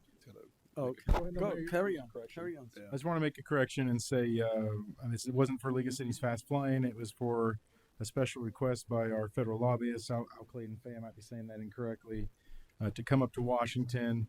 They requested that we come. It was an opportune time not only to thank Congressman Herodopoulos' continued support for transportation and a Turkey Creek project he put in for us, but also to talk about the compound, which is a council strategic priority. I was very grateful to Mayor Jaffe, who and I was going to brief in his report on this, but he just said, "Hey, look, I can't get reimbursed. It doesn't matter. The city comes first, and I hope I get reimbursed." And we went up to Washington. I don't want to spill those details. That's for him to do and you to do, Mayor. But we are asking that we respect that and thank the mayor, Deputy Mayor, for making that trip and going up and on his own nickel and at his own risk. Deputy Mayor. Yeah, I mean, I can share a report now, or I could share it during council reports. Yes. Share it now. Well, no. Did you have anything to say? Well, it's in my report. Okay, carry on. So I can do it now, or I can do it. Go ahead. Carry on, sir. Go ahead. Do it. Okay. Do it. Go ahead, sir. Yeah, let's show the value. Okay, so as mentioned, traveled last week with the city manager. Our mission was to discuss the compound and the Bayfront area, specifically opportunity zones. It was a very, very packed schedule, but very well coordinated through our federal lobbyist, Maurice Kurland, and his team. They encompassed us the entire time. Our first meeting was with Blake Nolan, the chief of staff for Congressman Vern Buchanan. And Congressman Buchanan is the vice chairman of the Committee on Ways and Means. And the Ways and Means is a chief tax writing committee in the House of Representatives. We also met with Dawson Glenn, who is the policy team leader for Senator Ashley Moody. After that, we met with Logan Anderson, who's the economic legislative assistant for Senator Rick Scott, and we were also able to briefly meet with Senator Scott. Our best meeting was with member Congressman Herodopoulos. As Mr. Morton mentioned, we were able to thank him in person for submitting 2 projects for appropriations for the city of Palm Bay, which is a really big deal because as a congressman, they are limited to 15 projects total in appropriations, and he submitted 2. Congressman Herodopoulos is willing, as the others, to help us achieve our goal with opportunity zones in Palm Bay, and gave us some homework to meet with our county and state representatives to join in our city's efforts. And some of those meetings are scheduled and will be taking place in July and August. Our last meeting was not on the Hill. It was with a think tank group called Economic Innovation Group. And we met with Catherine Lyons. And EIG is a nonpartisan public policy organization that works very closely with policymakers on opportunity zones. The challenge with the compound is opportunity zones require existing residential. Compound has no residential. And so our purpose to go up there was to discuss with these policymakers ways we can tweak the language in favor of us. Overall, the meetings were, extremely positive. In addition to having federal support, if we were able to get the language favorable for the compound for opportunity zones, the governor of Florida is the one that actually designates the maps. So the next steps are being handled by our lobbyists. Our goals will be handled through a couple different ways, possibly with a reconciliation package, or possibly through a technical correction bill or other standalone opportunity zone bill, which will enable areas with limited or no population to be designated an opportunity zone. And I feel extremely confident after our meetings up there and the team that we have in place with our fellow lobbyists that we will be successful. So if you guys have any questions, I'm happy to answer. No, I first of all, I want to thank you for jumping in on short notice. And I realize this is to reimburse you, and some of the guys may pull on those purse strings, just to give you a hard time. But in total transparency, you stepping in and saying not it doesn't matter, I'm doing this on my dime because this is going to improve the city. You should be commended for that, and I thank you for that, Deputy Mayor. Then moreover than that, gentlemen, I think that something that I didn't hear was the opportune time, the best time to have been up in DC was last week, because they get mad rush, kind of like Tallahassee, and it's all Crazy. just crazy. They're meeting with hundreds of people. But what I understand is that you actually went up with the city manager during the best ideal. It was a sweet spot to be in DC when there is not such a big rush and be able to get that time. You got to meet with Rick Scott, and you got to meet with our representative, Mike Herodopoulos. So in that, I think that we should have never put a member of this council in such a position. I think that we have approved travel for our employees and then come back and approve them, or they've gone and they traveled. So I would like to see where we don't put another member on this dais in that position where they would have to sacrifice and then gamble. Okay, wait a minute, am I going to get reimbursed? And I know I'm kidding about them not reimbursing you, but to that light, you stepped up, and I'm really proud of that fact. I really am, Deputy Mayor. Thank you for doing that. Yeah, we survived a bomb threat at our hotel around midnight as well, so that made the trip interesting. Well, welcome to DC, huh? Councilman Johnson. Thank y'all both for this. This has been something that we as a council have been bringing up for years now in regards to opportunity zones. I'm gonna flip my screen because I wanted everybody to see the current opportunity zone we have in Palm Bay. And most of it you see is green, so we can't even use it. And the other portion that you do see is over in Mico, which is in the city of Palm Bay. So I don't know the history of how it got to be this or why it got to be this, But I'm very grateful for y'all tackling this because it's shown that it works in several different communities. And if we can do like Cocoa or Melbourne, who have multiple opportunity zones, then that's even better. So yeah, or Titusville. So kudos to Congressman Herodopoulos, kudos to Deputy Mayor and to our City Manager, Mr. Morton. Thank y'all for this. So that's all I have, Mayor. Thank you. Councilman Langevin. Yes, Mayor.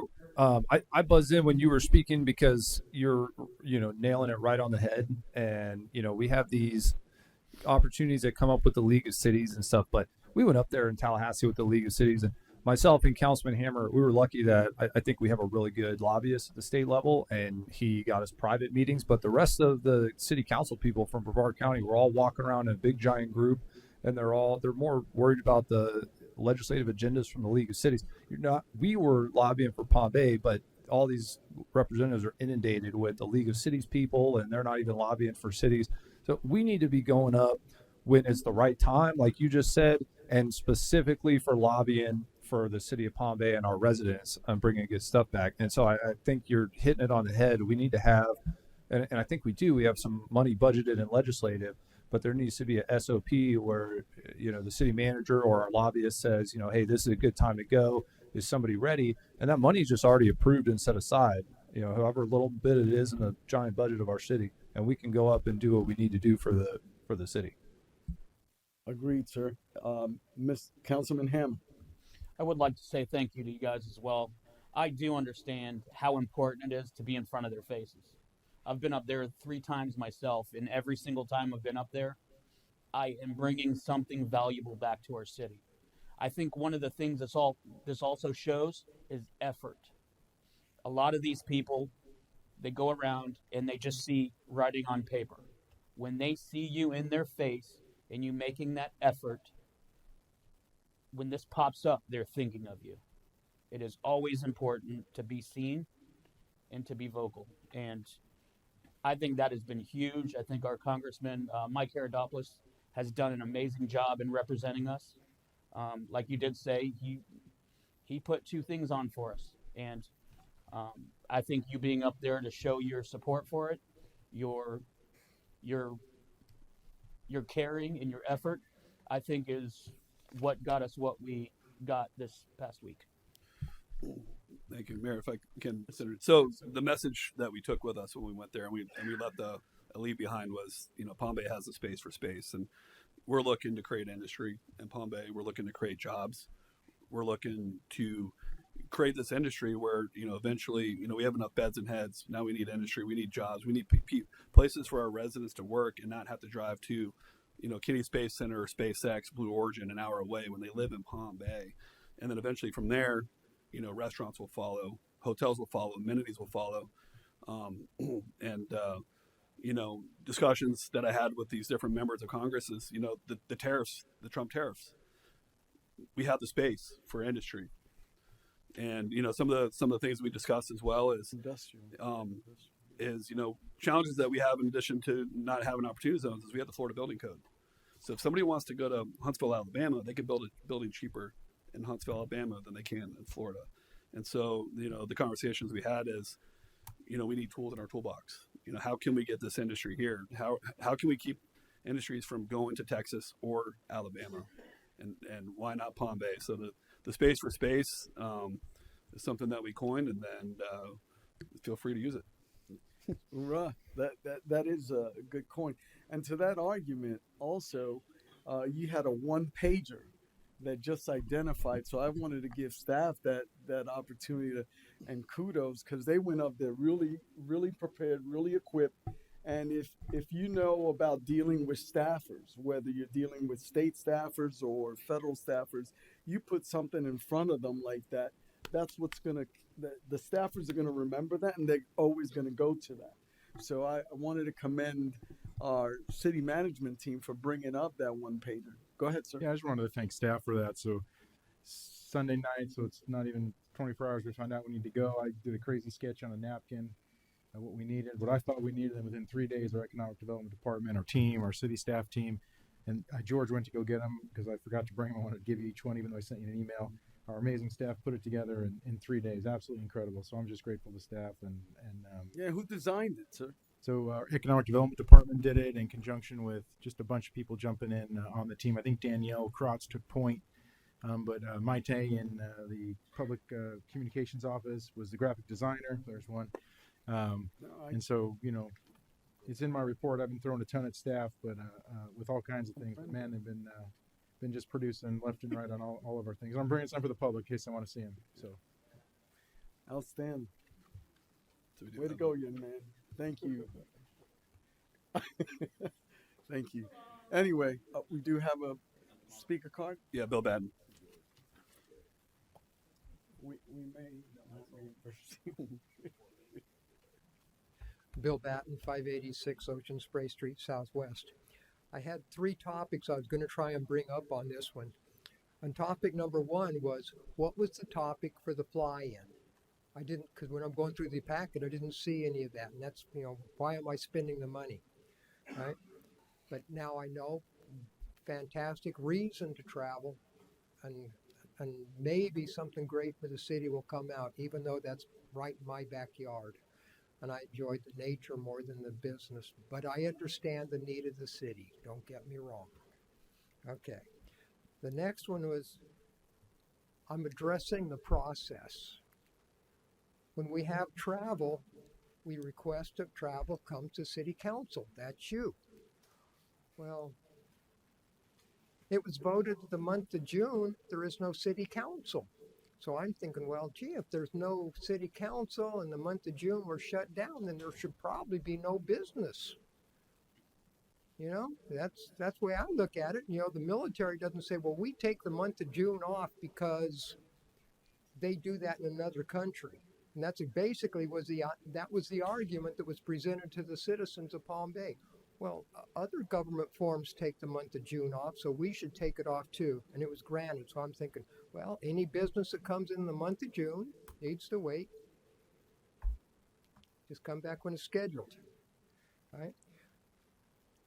But I can't change that. That's water under the bridge now, but that's how I see it. And I think my government should meet year-round. On item number 3, this is petty, and I understand that, but then I'm a petty person. It was the millage of $97 for mileage. And I was going to say, did you drive to D.C. or what? You know, I don't know. I'm assuming that you either drove to Orlando to meet the plane or what, but I'm just picking on the $97 for travel, right? Especially when you consider that you asked the citizens to give council a pay raise, and the citizens voted no pay raise. So what happened? Then the council voted themselves an increase in their expense account. An expense account, that's so you can take care of your personal businesses at no expense of your personal pocketbook. And that expense account is $400 a month. So you see where we're seeing this thing of, I want my expense account, but now I want you to reimburse me for using my expense account so I can use it for something else. I know this is very petty, but that's the type of person I am because that's what I see. But the reason for the travel, fantastic. Your results, fantastic. And it's going to benefit you for that portion. But if I didn't call you out on it, I would be delinquent. Thank you. Any other speaker cards, Deputy Mayor? No, Mayor. Okay. Well, I need a motion. So moved. Second. Got a motion by Councilman Johnson, seconded by Councilman Hammond. All in favor? Oh, you guys aren't going to give him a hard time? I thought about it, but I mean, I'm okay if you guys deduct the $97. He did. That would be okay. All in favor signify by saying aye. Aye. Any opposed? Passes unanimously. But to council's discussion, Mr. Morton and Terry, we would want to have that part of SOP if an opportunity came that it'd be readily available to execute, because timing is of the essence as it was proven. Item number 6, Ms. Leffler. Consensus is requested for council members interested in attending the Florida League of Cities 2025 annual conference in Orlando. This is from August 14th through 16th. And also there is a motion from council requested to appoint a voting delegate for the conference. I will be there. I'll be getting in there the evening of the 14th. So, is anyone else going? Yeah, I would like to attend and appoint you the voting delegate. So moved. I mean, second.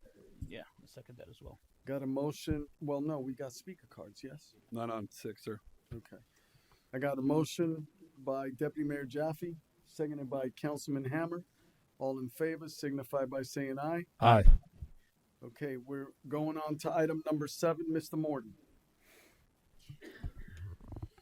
Thank you, Honorable Mayor, City Council. What you have before you tonight, we have Chief here and Deputy Chief to present. Is a memorandum of understanding agreement between the Brevard County School Board and the City of Palmdale for a school resource officer program for the 2025-26 school year. This particular agreement is requesting 3 currently SROs with an additional number that could increase. The MOU commits a reimbursement of $74,500 per SRO to the city, which is an increase of $2,500 compared to last year.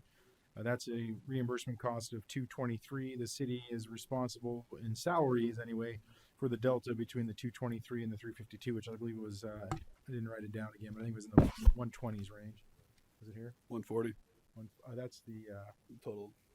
That's the salary cost. Yes, I was talking about the delta here on the this number. Oh, there it is. We did write it down. Oh, thank you, sir. We did do the math. 74,000. 142.72. Thank you.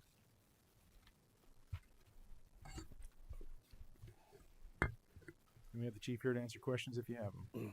Okay. Councilman Johnson. Yep, Chief. So while you're walking up, so last year I was asking you about this, and I remember you said y'all kind of base it off of the sheriff and their negotiations, but that you and all the police chiefs go into conversations with the sheriff to try to negotiate higher or see where you are for the upcoming. You remember kind of that? So every year we meet with the sheriff, all the chiefs in the county, all the police departments, and he breaks down what the arrangement would be, what to consider in terms of going back and negotiating with the school district. And so every year it does increase. It's really, even though the municipalities, it's an annual process for y'all to approve it every year. It's actually a 3-year agreement. So next year, that price is going to go up as well. So the price that the schools will be paying, or the school board will be paying, will increase next year to, I believe it's about $77,000 or $78,000. So, and it's across the board. So every municipality, every city in Brevard counties it's the same contract. So those schools in other cities, they're paying the same thing, $74,500. So it's not just Palm Bay's. It's that agreement. It's everybody's agreement throughout the county. So yes, the sheriff goes and negotiates on behalf of the rest of the police departments. Okay, next question. These 3 SROs, do they do anything working for the city of Palm Bay residents, or is it all specifically for the schools? Okay, so let me ask the intent behind the question first. If they're only obligated to the schools and nothing with the residents, then I feel like the schools should pay. Oh, I got you. Yeah, okay. So during the school year, yes, they're assigned to their assigned school, right? On vacation, Christmas break, holiday breaks, whenever the schools are off, the officers come back to us. And they're working, they go to their youth services unit. They're assigned to our youth services unit, which falls under our community services division. So our youth services unit, they're out into the community, interacting with our youth, doing youth enforcement if need be, but also picking up overtime, assisting vacancies where we have, or staffing shortages where we have on patrol as well. Okay. And even on summer breaks, if they're not assigned to the schools for summer school, and if those schools aren't designated for summer school, they come back to us and assign back to the city. Okay. I was just asking for clarification because, you know, with our property taxes, majority of it goes to the school board. Yes. So I was trying to make sure it's balancing out in regards to the services we're providing as well as the money we're providing too. So understood. Thank you for that, Chief. Yes, sir. Thank you. Hold on one second, Chief. Deputy Mayor. Yeah, I've been waiting to ask this question since I campaigned last year. I remember this being a discussion at the meeting where it was voted on and approved. Who's responsible to protect the students? Is it the school board? Or is it City of Palm Bay Police? City of Palm Bay. Through the school board though?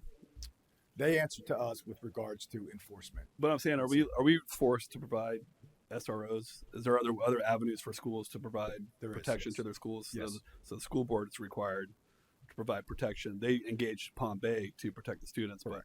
but ultimately Yes. the school board. They is do help. responsible. There are other, like for example, we have 11 other public schools in the city that do not have an SRO.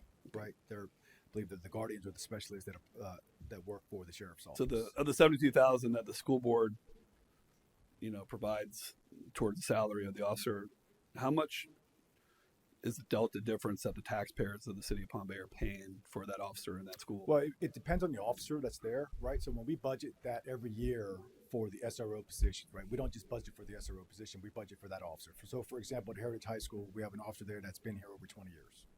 So his salary, his benefits, depending on what the benefits are for his family, may be a higher wage and salary that we budget for based on that FTE, full-time employee position, than the one that we have that's currently working at Southwest Middle School because he's a single officer. Well, I believe he just got married not too long ago. And therefore, up until that, didn't really need to pay additional for salary for benefits and was covered. So the differences will be different between the three based on their time and grade and what their salary is that we put in for the budget for the FTE position every year. So to go back to the responsibilities for enforcement, they are required and responsible for it, correct? So for as long as I can remember, the SRO position that we've always outfitted for these schools, for the 3 schools, now 4 school counting the charter, has been something that was I believe a need for the community and also for us, because they do take a lot. To go back to Councilman Johnson's talking point, they do take a lot off of our patrol officers. So we don't really respond to the school to handle calls for service within the school, unless it's something significant, right? Our school resource officer takes those reports. So therefore, it alleviates our patrol officers to be out in the community as opposed to going to the schools all the time. So if we didn't have them in the high schools and junior and Southwest Middle School, we would be dealing with that every day going back and forth with school. So they do a lot in there that does take a load off of our patrol officers that can focus into the community and into the neighborhoods as well. But in terms of the difference, it's different for each employee based on what the delta is, based on their time and grade and what we budget for their position every year. And which person is in that position during the time we assign them. So, I mean, to onboard a new officer is about $215,000, correct? For just that one officer. First year. And potentially we're going to be losing 3 officers, up to 14 officers that could be patrolling the city. So I'm just, if you support this program and the way it's set up financially, because I don't know if I do, and that's why I'm asking these questions. We would always want them to cover more, right? Because they are, 6 months out of the year or longer, however it is, depending if it's summer school. That officer or that employee is there, dedicated. The benefits to that is we are bridging that gap between us and the youth in terms of law enforcement and our younger citizens in the city, and with regard to engagement. So that in of itself to me pays off over the years. We've seen the relationships that we've built with them, with our school resource officers, and the programs that we've initiated with them over the years. So community policing. Correct. So it does help, and they do fall under that division within our police department, which is community services. So the other 14 that's on that contract, that's if we went to the school board saying, hey, we want to put SROs in there, right? They would, if the funding's there, it would be the same agreement, the 74.5 that they would cover towards that salary. But right now, I have no intention of doing that, at least under my administration. But it's just, see, they get the 1% sales tax, the lottery money, the highest millage No, rate, I get it. the highest impact fees. Yeah, I'm just trying to look out 100% for our residents. Understood. I'll yield to other council members for questions. Councilman Langevin? Yeah, and I share some of those same concerns. I'm obviously pro resource officer. Actually, my dad was a resource officer at one point growing up. But one of the concerns we've had conversations about, you and I, but I want to bring it up with the other council members, is so I've done a few tie-togethers. I think you've done some, Councilman Johnson. So if you don't know, you go into the school. They do them in a lot of the middle schools and high schools. It's a phenomenal program, and you teach the young men how to tie a tie and shake a hand.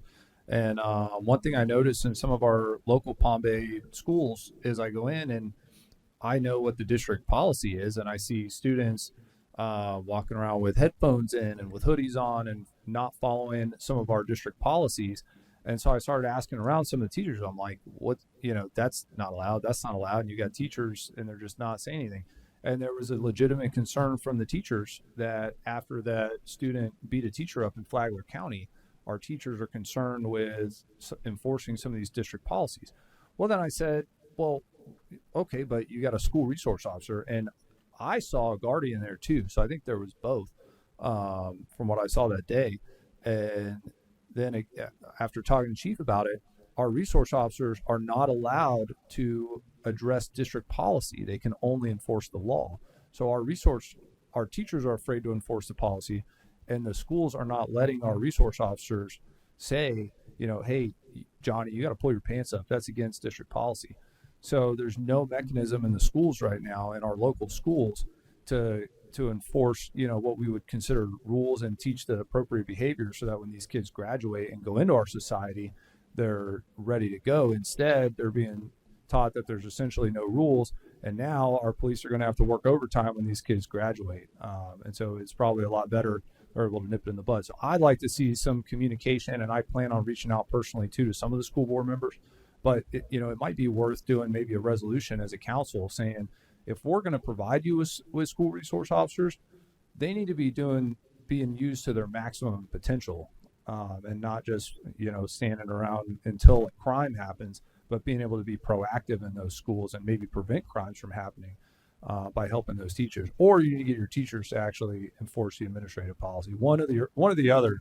But if they're going to graduate and commit crimes because of what's happening in the schools, that's the problem. So that's kind of my concern right now with the resource officer program. But I do also share some of the financial concerns of Vice Mayor Jaffe. Well, I'll comment on this.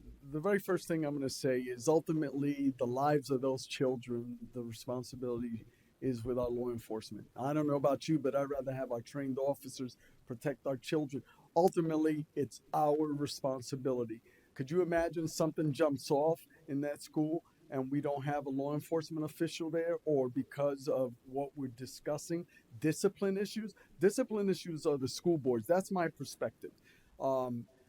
Protecting the lives of these children is what's paramount. That's the very first thing. Secondly, I have seen where community policing is crucial for our children. We need them to understand that law enforcement officials are there to protect us, right? We don't want to send the wrong message ever. I believe in the community policing ideology, and so much so that I supported Frosty 5.0, which is an ice cream truck that PD has. And so that's crucial to me, gentlemen. And I understand, could you imagine something jumping off? And I'm going to let you guys weigh in. And ultimately, I think if you want to discuss the contract, then either you, Deputy Mayor Jaffe, or you, Councilman Langevin, start negotiating, be part of the task force for they negotiate when the sheriff goes in to negotiate these contracts. But what we're dealing with right here, right now, is a school resource officer program that I think is successful. I truly believe that having these individuals, our law enforcement officials, building relationship with our youth is critical, not only today, but years down range. I've seen it. I know that it works, especially when kids get older and they get in trouble. They have a relationship with a law enforcement official. They're going to speak to a law enforcement official. I don't want to sever that tie. I don't want to split that divide. So next up was Councilman Hammer, and then Councilman Johnson, in that order. I was going to ask, how has the SRO program affected the investigations, I would say, of youth services? So say there's something that happens in the community. Does the relationship with this SRO give guidance to investigations that might have happened in areas where... That's a great question. That's something I remember when we first started discussing this years and years ago. This was literally a mechanism, and it's not just to solve, but it's to prevent. And it still is. So Okay. and that's why I said that's a great point that you're bringing up, is because we do utilize them in that fashion for those investigations, and not even just investigations. When we have kids, no matter what school, what grade, whether it's high school or middle school, where we have the SROs, and they go missing, right, and they're endangered or labeled endangered. Our SROs come in and are able to provide us with vital intel for us to be able to locate them as well. So that's a great point. We do utilize them for that. And one of the other things that I do love about this is if somebody is having problems at home with anything, a child at home, this is a chance for that child to say something with nobody around to an SRO that's in the school. And I have seen that on a lot of occasions, that SRO becomes a part of that school, a part of the kids, a part of their growth even. But it gives them somebody to talk to when they're afraid to talk to somebody. So I do approve of that. Thank you. Councilman Johnson, you next. Thank you, Mayor. 2 points to Councilman Langevin and to your point, Mayor.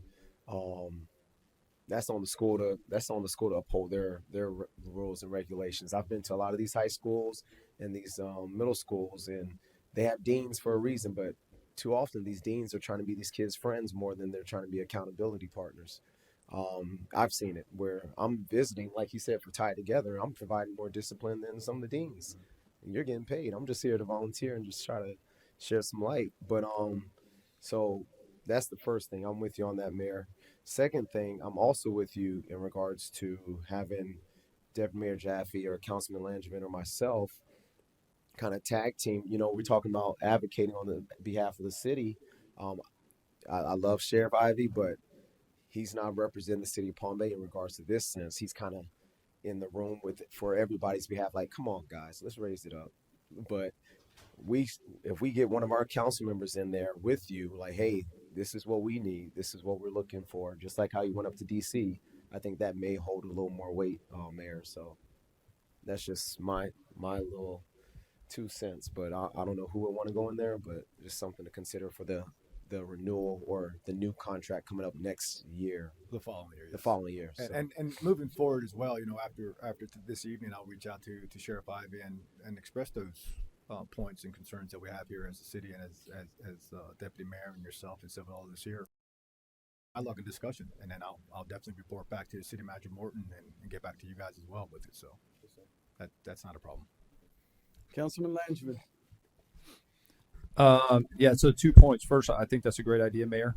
And you just stressed that you'll bring that up, so we're good. But I just want to let you know I agree with that. And I'm going to vote, obviously, for this tonight. I just think it's good that we're doing our due diligence and asking questions. And then basically, it is the school's job to enforce their discipline policy, but anybody that they're paying to be in the school should be able to say, if somebody walks by them, should be able to say, hey, you shouldn't be cursing. If they hear it, if they see it right in front of their face, they should be able to just be like, hey, but what are you doing? Take that hoodie off.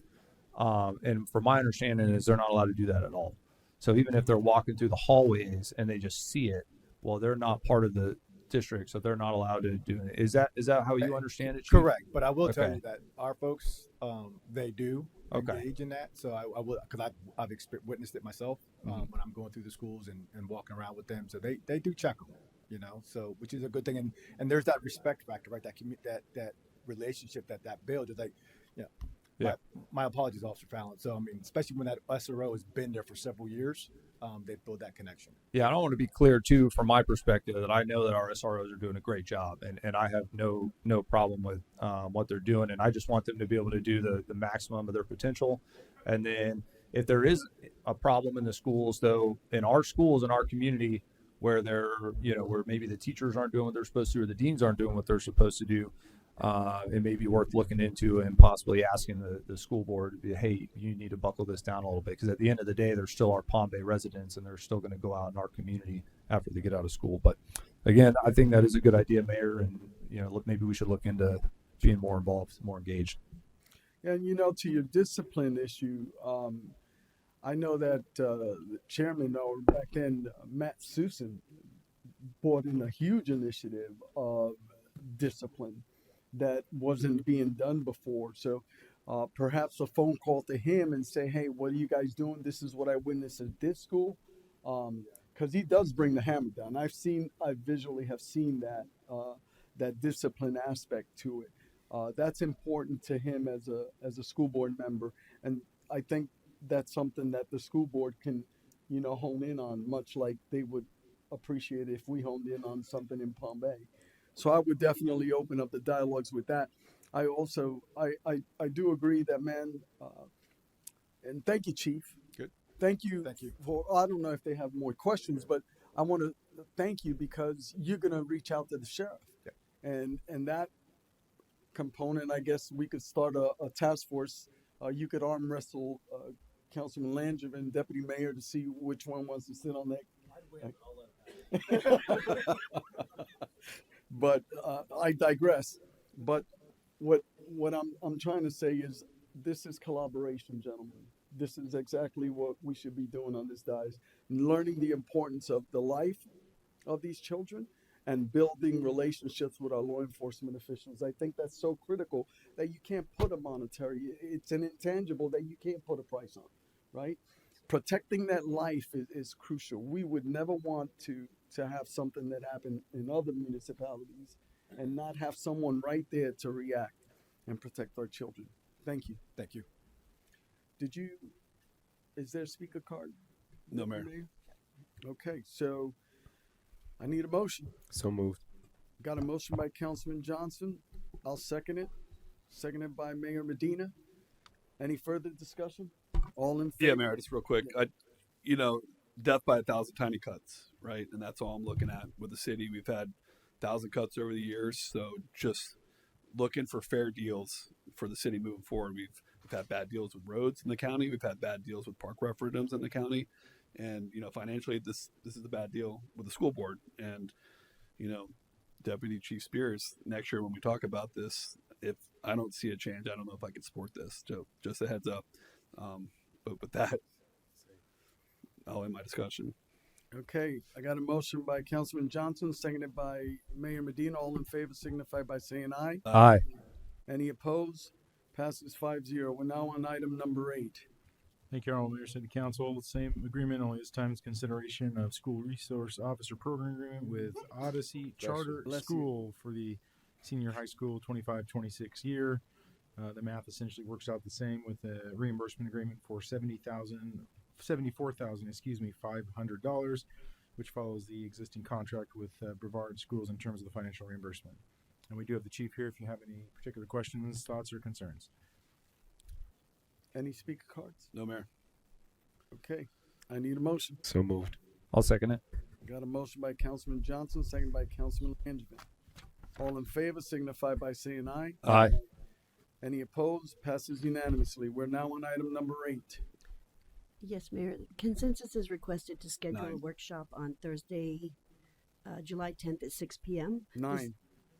Item number 9. I'm sorry. Carry on, ma'am. Yes, ma'am. It's for Thursday, July 10th at 6 p.m. This is for the fiscal year 25 mid-year review and proposed budget data for fiscal year 26. So July, what date? 10th? 10th, Thursday. the 10th. Next Thursday. Okay. I'll be remote. Anyone else want to? I'm available. Good. I'm available. I thought we were all available. Okay. All right. So, yes, ma'am, we will be here. Thank you. And Councilman Johnson will be remote. He had a difficult change in his schedule, correct? I can guarantee I'll have a list of questions, though, so I'll be here. I will be here in spirit. Item number 10. Ms. Smith. Ordinance 2025-26. An ordinance of the City of Palm Bay, Brevard County, Florida, amending the Code of Ordinances, Title 5, Legislative, Chapter 51, Public Hearings, and Chapter 59, Quasi-Judicial Proceedings, by removing provisions related to preliminary and final plats pursuant to Florida statutes, providing for the repeal of ordinances or parts of ordinances in conflict herewith, providing for inclusion in the City of Palm Bay Code of Ordinances, providing for a severability clause, providing for an effective date. Thank you, ma'am. Mr. Morton. Thank you, Honorable Mayor, City Council. My understanding this is the companion ordinance to the resolution that you just passed. Staff is here if you have any questions or concerns on this item. Council, any questions? I don't see any. Got 2 cards. Okay. Deputy Mayor? Bill Batten, followed by Ruth Caulfield.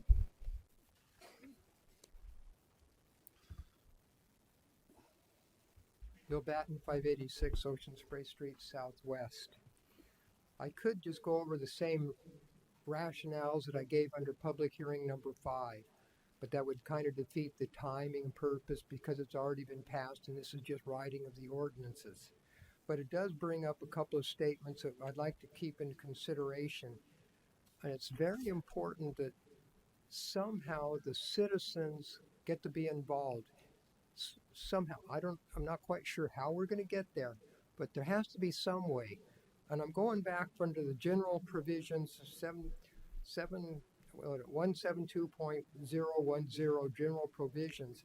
And it gives you that nice little graph of everything that's there, and it shows you where the 2 changes are going to be. They said, well, there'll be other plans and presentations presented. The only time an individual is going to get a chance to see where what's actually coming in behind them or beside them is if it's a PUD, preliminary development plan. That's where they'll be processed in conjunction with rezoning. There's no rezoning. That won't happen. They won't get to see it.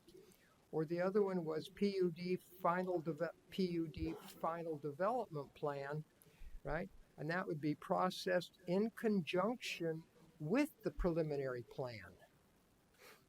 So they're doing all the legwork and everything else under 2 other titles of what they're called.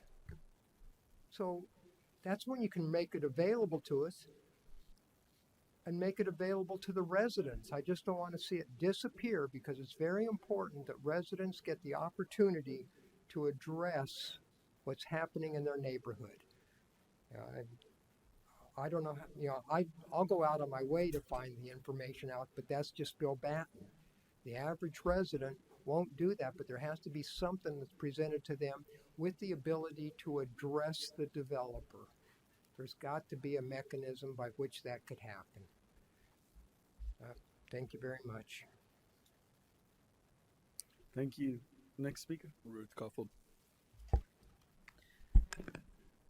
Ruth Caulfield, 935 Douglas Street Southeast. Again, I'm going to reiterate to the attorney that you have to go through all of this because it has to be compared to both of the bills. It's not just a typo change.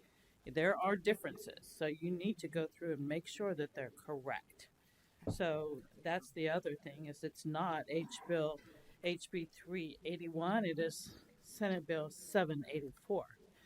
So that being said, we have to make sure that it's correct, and there must be some way to include our citizens in everything, because if we have, right now, there are at least 4 very large projects on the books right now that everybody who owns property around those entities needs to have a say in what happens out there. So all these projects, plus there's no way for us to verify that these traffic studies are being done because they're not being done now. If they were being done, we wouldn't have every single major thoroughfare right there on the report that I saw last week. 5 major roads are either critical, severe, or totally overloaded. This is inexcusable in applying for anything.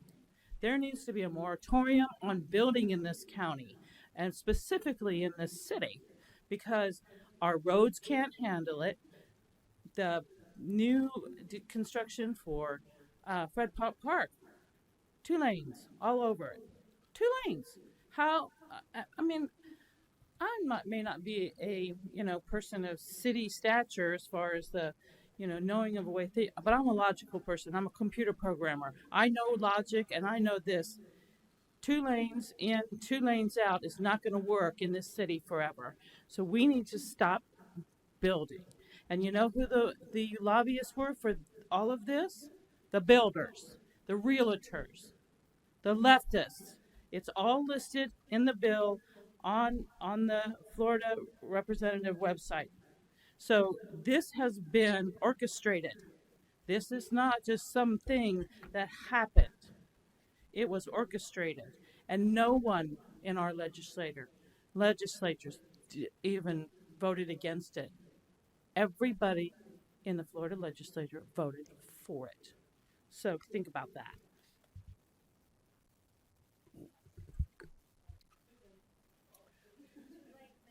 Does that concludes the cards, Mayor. Thank you. I need a motion. I'll make a motion. Yeah. Got a motion by Councilman Langevin, seconded by Councilman Johnson. Any further discussion, gentlemen? Councilman Hammer. I just want to reiterate, the citizens get 2, 3, maybe 3 times to discuss these projects before it gets to this point, correct? Yeah. Correct. The plat is the end. Yeah. Right. So they'll have planning and zoning, us twice, and then it goes to this, correct? It gets built. I mean, you may even have a It goes to this. preliminary development plan, which because these are all subdivisions. I mean, these are subdivisions, PUDs, which is why there is a plat. So there are all sorts of things that come before you have, because we don't have things where they're automatically PUDs. To get the PUD, they most time they're going to have to come in and have some type of land use or zoning change for most of those cases. They're going to either they have an existing preliminary development plan that they're going to need to amend, or they're going to create a development plan. And the development plan is going to give you what it is that they're doing, their intensities, a lot of how the layout is before you even get to putting it on the Mylar. Thank you. Thank you. Councilman Langevin. Yes, Mayor. I just like to point out that regardless of which legislators voted for it or not, the most conservative governor in the country signed it, and he's going to veto a bunch of bills this summer. So, Thank you, sir. I got a motion by Councilman Langevin, seconded by Councilman Johnson. All in favor signify by saying aye. Aye. Any opposed? Passes unanimously. We're now on council reports. Councilman Langevin. all right. Well, I missed you guys. It's good to be back. I had a great few weeks, but I really am great to be back. And happy 4th of July. We're going to celebrate, our nation's birth tomorrow. It's the 249th birthday. Mayor, you did a phenomenal job on the Army's 250th birthday on the news, representing the city of Palm Bay and wishing the Army a happy 250th birthday. And I love to see that. I love to see the patriotism. And that actually kind of spurred me to what I want to talk about today. So I want to feel you guys out and see what your thoughts are. Next year will be the 250th birthday of the United States of America in many parts of the country. People are doing some big stuff. And I feel like Palm Bay should too. I think in the past, we haven't been past being before even the last council. We haven't been super great, but I think in the last council with the mayor, Councilman Johnson, I think some of the other council members too, some patriotic initiatives have been being phased in that I like to see with the flags going out. We do some stuff at Veterans Day. I think you said the youth council brought some good ideas in the past, but I think we have an opportunity to do something really big for the 250th. And so I kind of wanted to feel you guys out and see if you would mind if I bring back something formal under new business in the near future with a plan that will essentially create a fund that we can raise donors for the next year, and then create a medium where the public can give their recommendations and essentially take their recommendations, see what we have donated funding for, because I don't want to do this with tax dollars, but I think people would love a patriotic city culture and history is incredibly important. It's something that we can get too busy and wrapped up in the moment with and forget about. But 250 years ago, men staked their lives, fortunes, and sacred honor on making this country and literally signed their death warrant. And if they had failed, things would have been different, but they succeeded. And that's the only reason we're here today. And we should honor that. So I want to come back with a proposal that basically has a medium for raising money, has a medium for citizen involvement to give their ideas, and then figure out how to execute it. So if that's and pretty much leading up to next 4th of July. So I got to tell you, I love the idea, but I think moreover, I think part of that should be a committee that you create. Perhaps work with the city manager and create a committee with our top-notch employees with ideologies of how we could really blow it out instead of just the fireworks, but how can we elevate that, right? How can we elevate that? I mean, this is the 250th birthday of our nation. This is huge. But, I would be remiss if I didn't share the 250th birthday of my beloved Corps, which is happening in November. But to that argument, if you could start building that committee, maybe with the city manager, and then hone in on that idea of fundraising and the whole nine. But I think it's important to equip maybe someone from finance, someone, that can collaborate with that as well. And then, of course, get our citizen involvement. There are many of our citizens that probably would want to engage. They're probably right in the audience right there. I see 2 sailors, so I'm just thinking this is a great idea. I'm in full support of this. all right, awesome. And so that was the first thing. So I'll get with yep. VFWs and American Legions. Reach out to them. Yeah. That was the only thing I was going to Got it. Well, remember. Yeah. Yeah. So I'll sit down with the city manager over the coming weeks, and we'll put together kind of a more finite plan, and then we'll bring it back. And if you guys want to revise that, we're doing this a year out, so we got a little bit of time to work on it. But so then another thing that came up when we were just talking about some of our veterans, Mayor, we were talking about some of our Palm Bay veterans who made the ultimate sacrifice. And this could maybe even be tied into the two things, or they could be separate. But I just wanted to share a couple of examples that I've seen in our own city. I was on a street the other day, and unlike most of our street names, it had a first and a last name. I said, well, what's significant about that? So I looked it up, and it was a specialist that was killed early on, I think in 2003 maybe. Or which one, Jeremiah Sancho? Yes. Yeah, yes.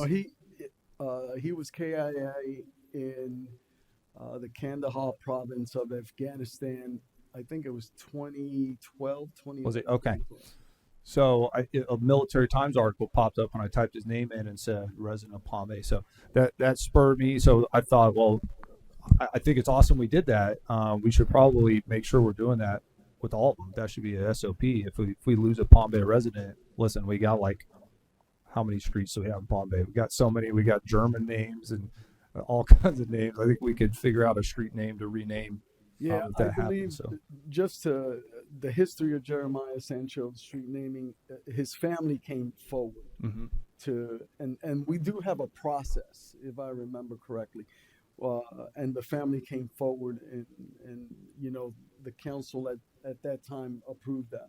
So, but yeah, no, I love that idea to honor these. And then another thing, so I go, I like when I get a week or so off, every summer we have a scout summer camp. We go out of town or out of state. And then in the fall break, I go out of state, and I normally end up, because I try to get somewhere with mountains, but not too far so I can drive. So I normally end up in Georgia and Alabama and states like that. And these little towns they have, I guess it is similar to what we have at the VMC, and maybe it's the kind of their county seat. So maybe the VMC already covers down on this, but some of these towns have some really great, right in front of their city hall, memorials, and they have all the wars in a circle, and it just looks really nice right in front of their city hall. So I just seen it, and I just wanted to share it. That other cities do it, and it looks really nice. But it could be something that the VMC, that might be the VMC that does that for us already. But so I just wanted to bring that up since it came up in an earlier item, but I just wanted to wait till council reports. And then, so those are some cool ideas that I had. But then the one thing I wanted to bring up in reference to kind of what happened earlier, but not in reference to the content of the video, but just in reference to our policy on decorum with video. So we submit a video. So I guess I kind of have a question now. So for staff, so we submit a video, or we came up with a process where you submit a video for public comment, and then we came up with a rule that said you have to have decorum. So if somebody submits a video and it has, explicit words in it or whatnot that breaks our decorum, we obviously want to respect the First Amendment. But is there a way that we can say, hey, you can share this video, but there's some areas in it that breaks our decorum? You need to go back and you need to bleep those areas out or something like that. Because there's, I was told, I think a couple weeks ago, we've got the Boy Scouts coming in a future meeting. We've got other youth organizations. We've had kids come in here and speak. So if we're literally having a policy where we submit a video to be viewed to make sure it's good to show at the city council meeting, and then it still comes up and it's got expletives in it, I feel like that kind of beats the process. So I'm just kind of wondering if we're going to have a video and it has expletive language, can we submit it back to the person and say, hey, it's up to you. If you want to show this video in your public comment, the burden is on you, but you need to bleep out the explicit language. Is that something we can do? Should that already be in the policy? That's kind of my question. I think that's a city attorney question. Right now, as far as what we can do at council meetings regarding foul language, it was a little bit clear before because it was treating council meetings. There was case law treating council meetings essentially like court proceedings, and that you could, certainly have to be able to manage decorum and the like, and be able to manage that. Certainly there was some limits. If it was fleeting, you couldn't go against it. But there was a case, granted, it was not a holding, which means it doesn't have the weight, but it was recent as far as when the Moms of Liberty, the holding didn't have to do with the language, but in what they would call dicta, the court did mention, well, we're not even sure that, that part would be legal. It's not the holding, but it's something recent where the courts wonder, like, hey, maybe we've gone too far in allowing them to do that.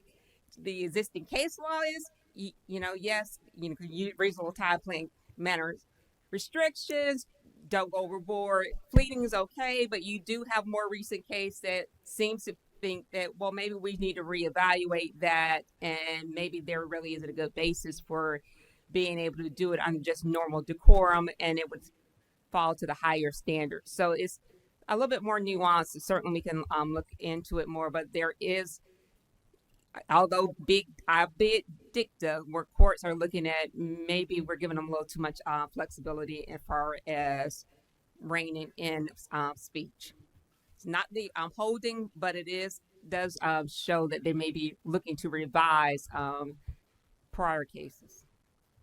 Okay, well, for the meantime, I mean, we passed a decorum rule a couple meetings ago, and we said that we don't want any cursing, in our public comment, and so that's fine for public comment sake, but it should also apply to the video. So, I guess until a court specifically says otherwise, I'd like to.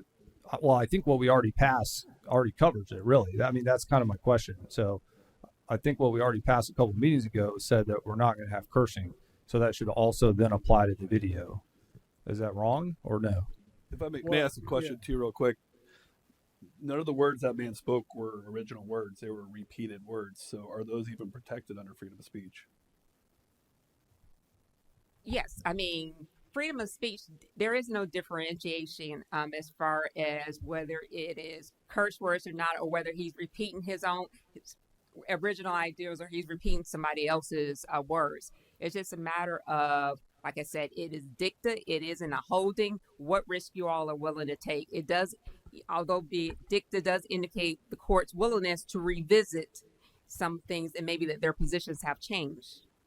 Yeah, and so to my point, I mean, there could be a video in the future that we really want to see and it's really relevant, but we've got 30 Boy Scouts in front of us and the F-bombs dropped like 7 times, you know. So, you know, I think the policy that we passed already covers it. So my point is, in the future, if a video comes up, it should also fall under the decorum rules that we passed a couple meetings ago, and the burden should be on the person that's bringing the video up. That if they want to share that video in their public comment, then those words should be bleeped out.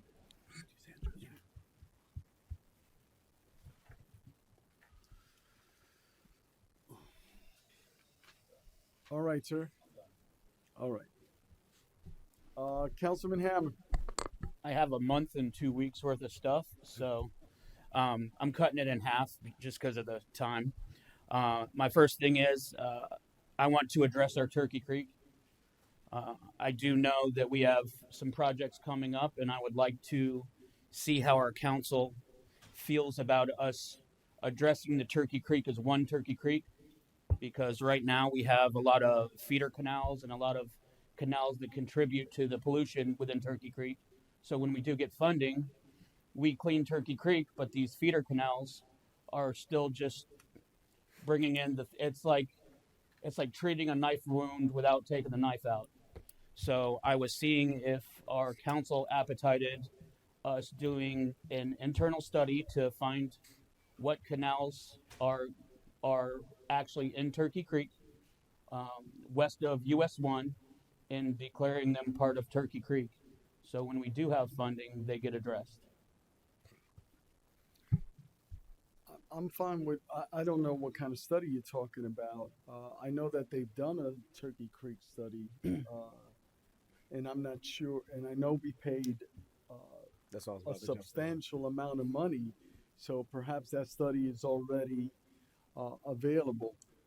Councilman Johnson? Thank you, Mayor. That's what I was going to jump in on. So John Monjoey and a team of others, years before I was even on council, had pushed for that city management and council to do a turkey feasibility study. It was funded, I think, by Representative Fine, or who funded it? Well, we got the money. But yeah, we got the money for it. So that it was done. It was conducted. Either way, it was done. I had spoken to Mr. Morton shortly after him being on the joining us about it, and gave him the contact for John Monjoey so he can have some historical knowledge about it. In fact, Mrs. Connolly was in with a meeting on this discussion because it was done, it was funded, but there was no movement or no action on all these action items that can be accomplished. So to your point, I would say start with that, because some of the action items could actually, I met with Gabriel Holden, and at the time, The young lady you mentioned earlier was a Yep, she was part of it too, but also Valentino Perez. I had spoken to him about it because there's actually an organization, a company that they get funding for projects like this, and they take a percentage of it. But if they can get the funding and we get the project completed, like, take the percentage you need. So yeah, well, this isn't really trying to see what can be spent where. It is what is being deemed part of Turkey Creek. Well, again, look at what that. I don't think the feasibility study branched out to see what is Turkey Creek and what's not. So I was trying to say, if we could see the pollutants that are polluting Turkey Creek, right now they're called drainage canals. So right now, when we get funding, we're going to be able to clean Turkey Creek, but these drainage canals are still going to be full of everything that we're taking out of Turkey Creek. And that's as why soon as we take it out, it's going to pour right back in. It's my interpretation that that's why we had those nutrient filtering baffle boxes, right? And I know we got more coming, right? We do have more coming, but there's areas that aren't going to be deemed Turkey Creek that aren't going to be receiving them. I got it. So right now, I mean, I'll use Palm Bay Estates as a great example. Palm Bay Estates has boats that come up and down their up and down their canal, and their canal is atrocious. When the funding comes through, it's not going to be part of that. Do you So, know I how mean, that's much right that at the would- mouth of Turkey Creek. Do you know how much that might cost? Do you have an estimate, or are you just looking to deem it part of Turkey Creek? It's probably no, zero. No, I'm saying the study that you're asking for. I'm not asking for a study. Just if we can use our GIS, see what is part of Turkey Creek, bring it to us, and give us a yes or no to deem it part of Turkey Creek or not. Okay, I got it. Okay. So that's something that can be internal. It's not even a study. If you want, if you even mentioned want me the to head up, You started with a study, so might Yeah. go into the study. yeah, well, it's going to be an internal study. Yeah. So our GIS can go through and see the waterways that are there and some that might be affecting our Turkey Creek. Because, like Okay. I said, I'm good with that. we can clean it all we want to, but if we don't get those feeder canals, Yeah, Mr. Morton. We're good with doing an internal study. At least I see Johnson gave a thumbs up, and myself. Okay, what's next? okay, I was going to Meadowbrook for a complaint, and I stopped. I got passed. I got honked at, just going the speed limit. I was seeing how our council felt about possibly using Meadowbrook as a lab test to come up with some ideas for aggressive driving. I know it is a major cut through, and people are extremely aggressive on the road. And I have done this, or I have read studies on how speed humps, with the people stopping and braking, the squealing is disruptive. I'm going to cut the you off taking right there, is. buddy. Okay. I'd like to make a motion to extend the meeting until 11:30. Second. I got a motion by Deputy Mayor Jaffe, seconded by Councilman Johnson. All in favor signify by saying aye. Aye. Carry on. So I was advised to do a study on the speed humps where when people slow down, they're squealing. When they take off after the speed hump, it's excessively loud, especially all hours. I was seeing if we could possibly use Meadowbrook as a lab test for options on slowing down speeders through the neighborhood that we can work on. Are there residents on Meadowbrook? Yes, there are, and Frank Watanabe actually went out there and did an assessment. Said that there was an issue there. Told the residents that they needed to go and get a petition, and 92% of the people on the road signed it.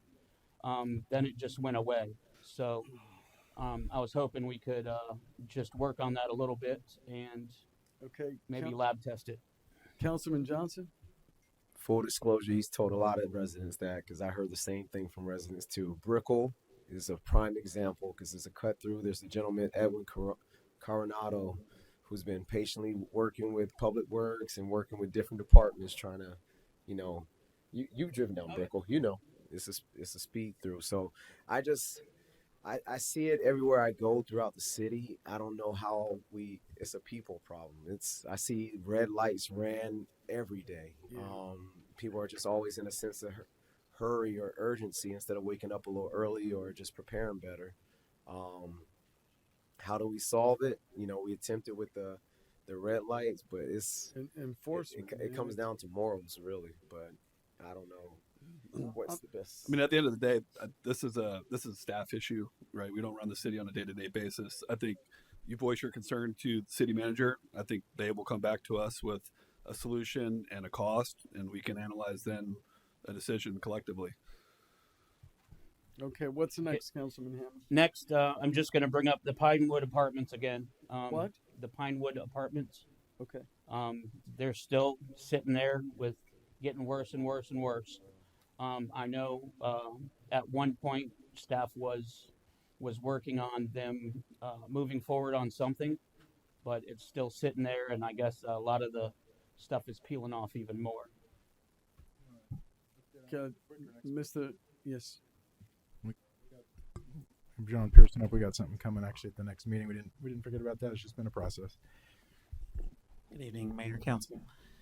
So we have served notices on Pinewood as well as several other projects throughout the city, single-family homes that have expired permits for an extended period of time.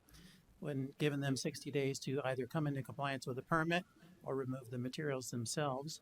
And if they don't, then we will move forward as with the building department funds to remove those materials. What's coming, we just received bids working with procurement. So next council meeting, you will see that bid coming forward.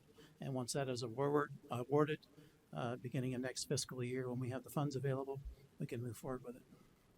Thank you very much. And lastly, I wasn't going to bring this up earlier just because of how tensions were, but I wanted to thank Mario for his time here at the City of Palm Bay.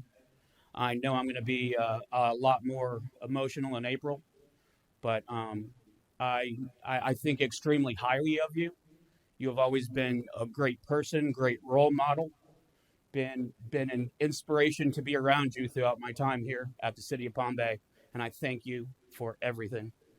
I also want to congratulate Mr. Spears on his recent promotion. I remember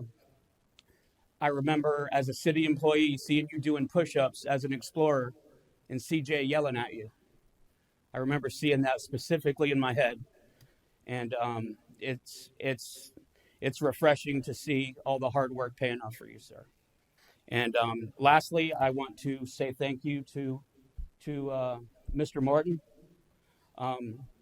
He's made a lot of progress here at the city.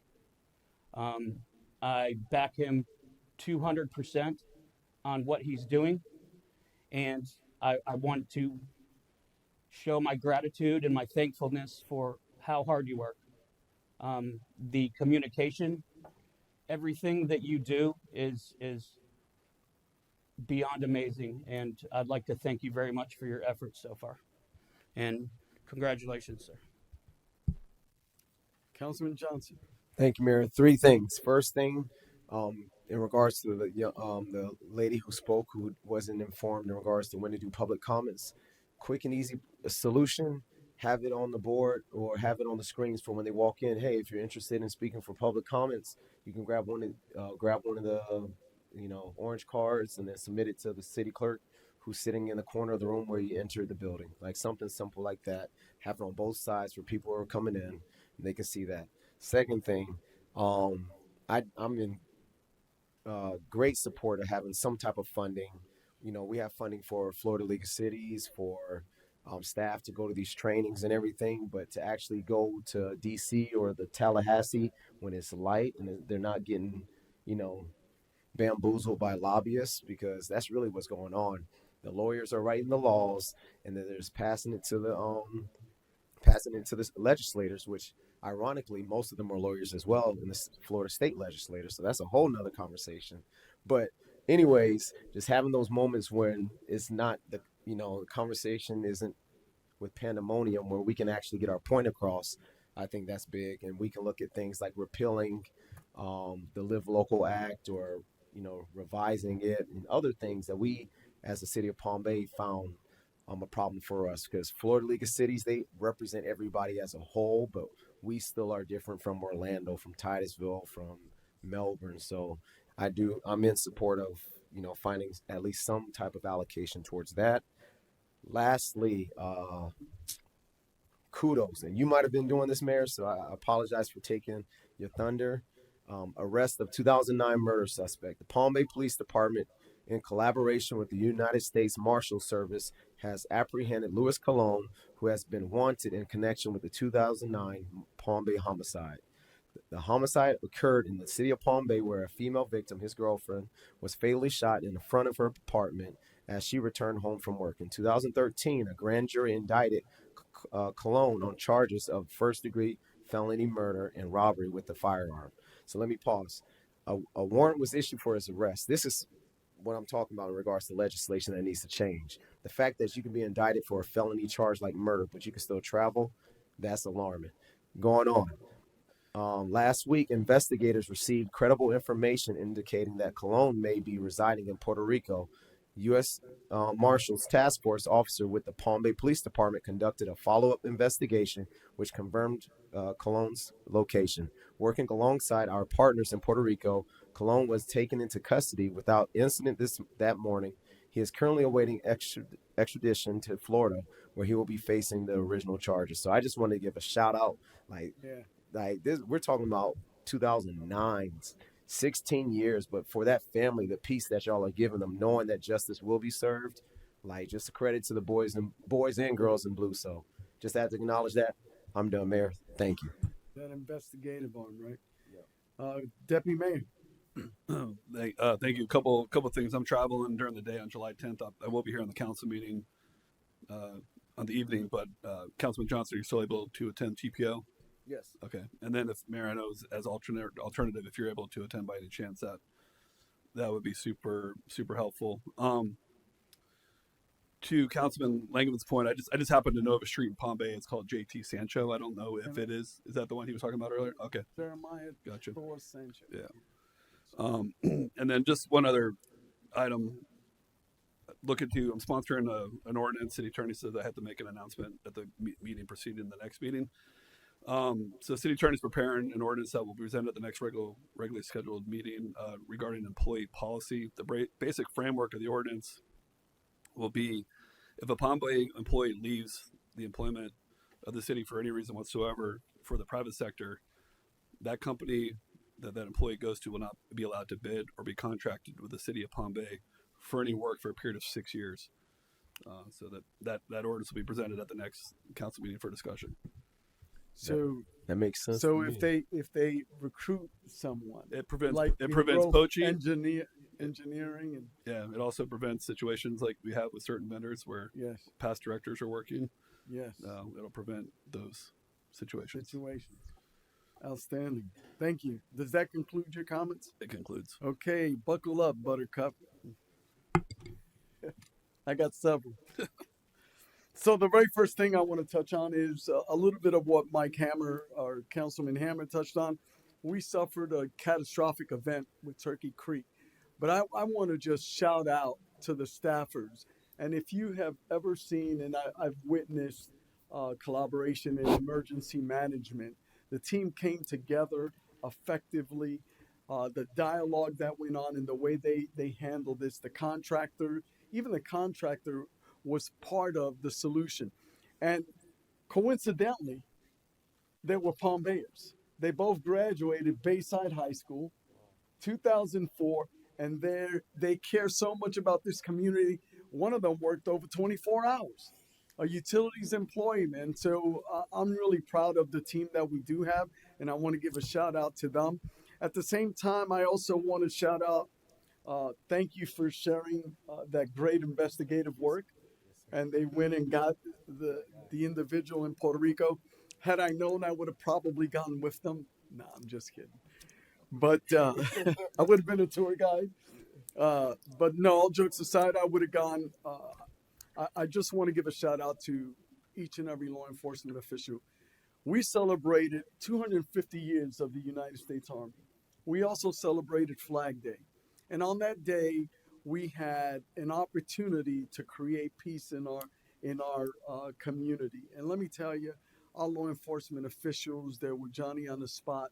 They were prepared for just about anything that would go down. And to that argument, we're celebrating 249 years tomorrow.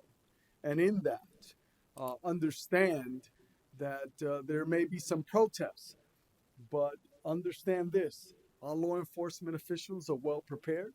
They've gotten that chatter, they've gotten that intel, and they will be very well prepared to make sure that they protect the sanctity of life within our city. And a big shout out to our police chief, Mario Agello. God bless you, buddy. Thank you for your commitment. Thank you for everything you've done. 25 years. We're all proud of you on this dais. God bless you, sir. That ends my report. Mr. Morton, your report. Oh, no, it doesn't end my report. As you were.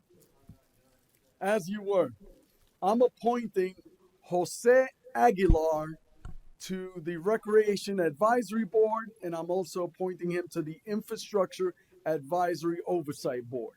Jose Aguilar. Okay, that concludes my reports. Mr. Morton. I'll be extraordinarily brief. Thank you very much to Christine Sullivan and the team. We have a new public works director. I think I sent the bio out. Yep. I think we're doing a public announcement. It's going to start, looks like August 4th. He'll be here actually in 2 weeks to do a bunch of pre-work in advance. He's done an amazing amount of research on the city and very highly detailed, exceptional, motivated, capable director. And I know the staff's super excited. And then in that light, just a big thank you. So you guys know, whenever you come in, and I was brought in to make some change and do some things, there's a lot of ways that can go, but just very grateful. Staff has been nothing but warm, engaging, supportive, and motivated, and given a lot of trust quickly, and amazing things are happening. And of course, I can't do anything without all these wonderful folks that are here. And so I'm just very grateful that they've been willing to embrace a new city manager again, and more importantly, get down to business with new ideas and the new ways we're trying to do things. So just very grateful, and just wanted to thank them publicly. Mr. Morton, did you mention about Althea Jefferson? I did not. Did you want to? I don't know what I'm messaging, so I apologize. What did I miss? I would like to appoint Althea Jefferson, Assistant Growth Management Director, to serve on the School Board's Capital Outlay Committee and the Educational Impact Fee Benefit District Advisory Committee, with Christina Hall, a planner, as an alternate voting member. Althea will be replacing Joan Giancarlo Brown. Thank you. That concludes my report. Thank you. Thank you. Madam Smith. No, sir. Nope. Nothing to report, ma'am? Okay, this meeting's adjourned.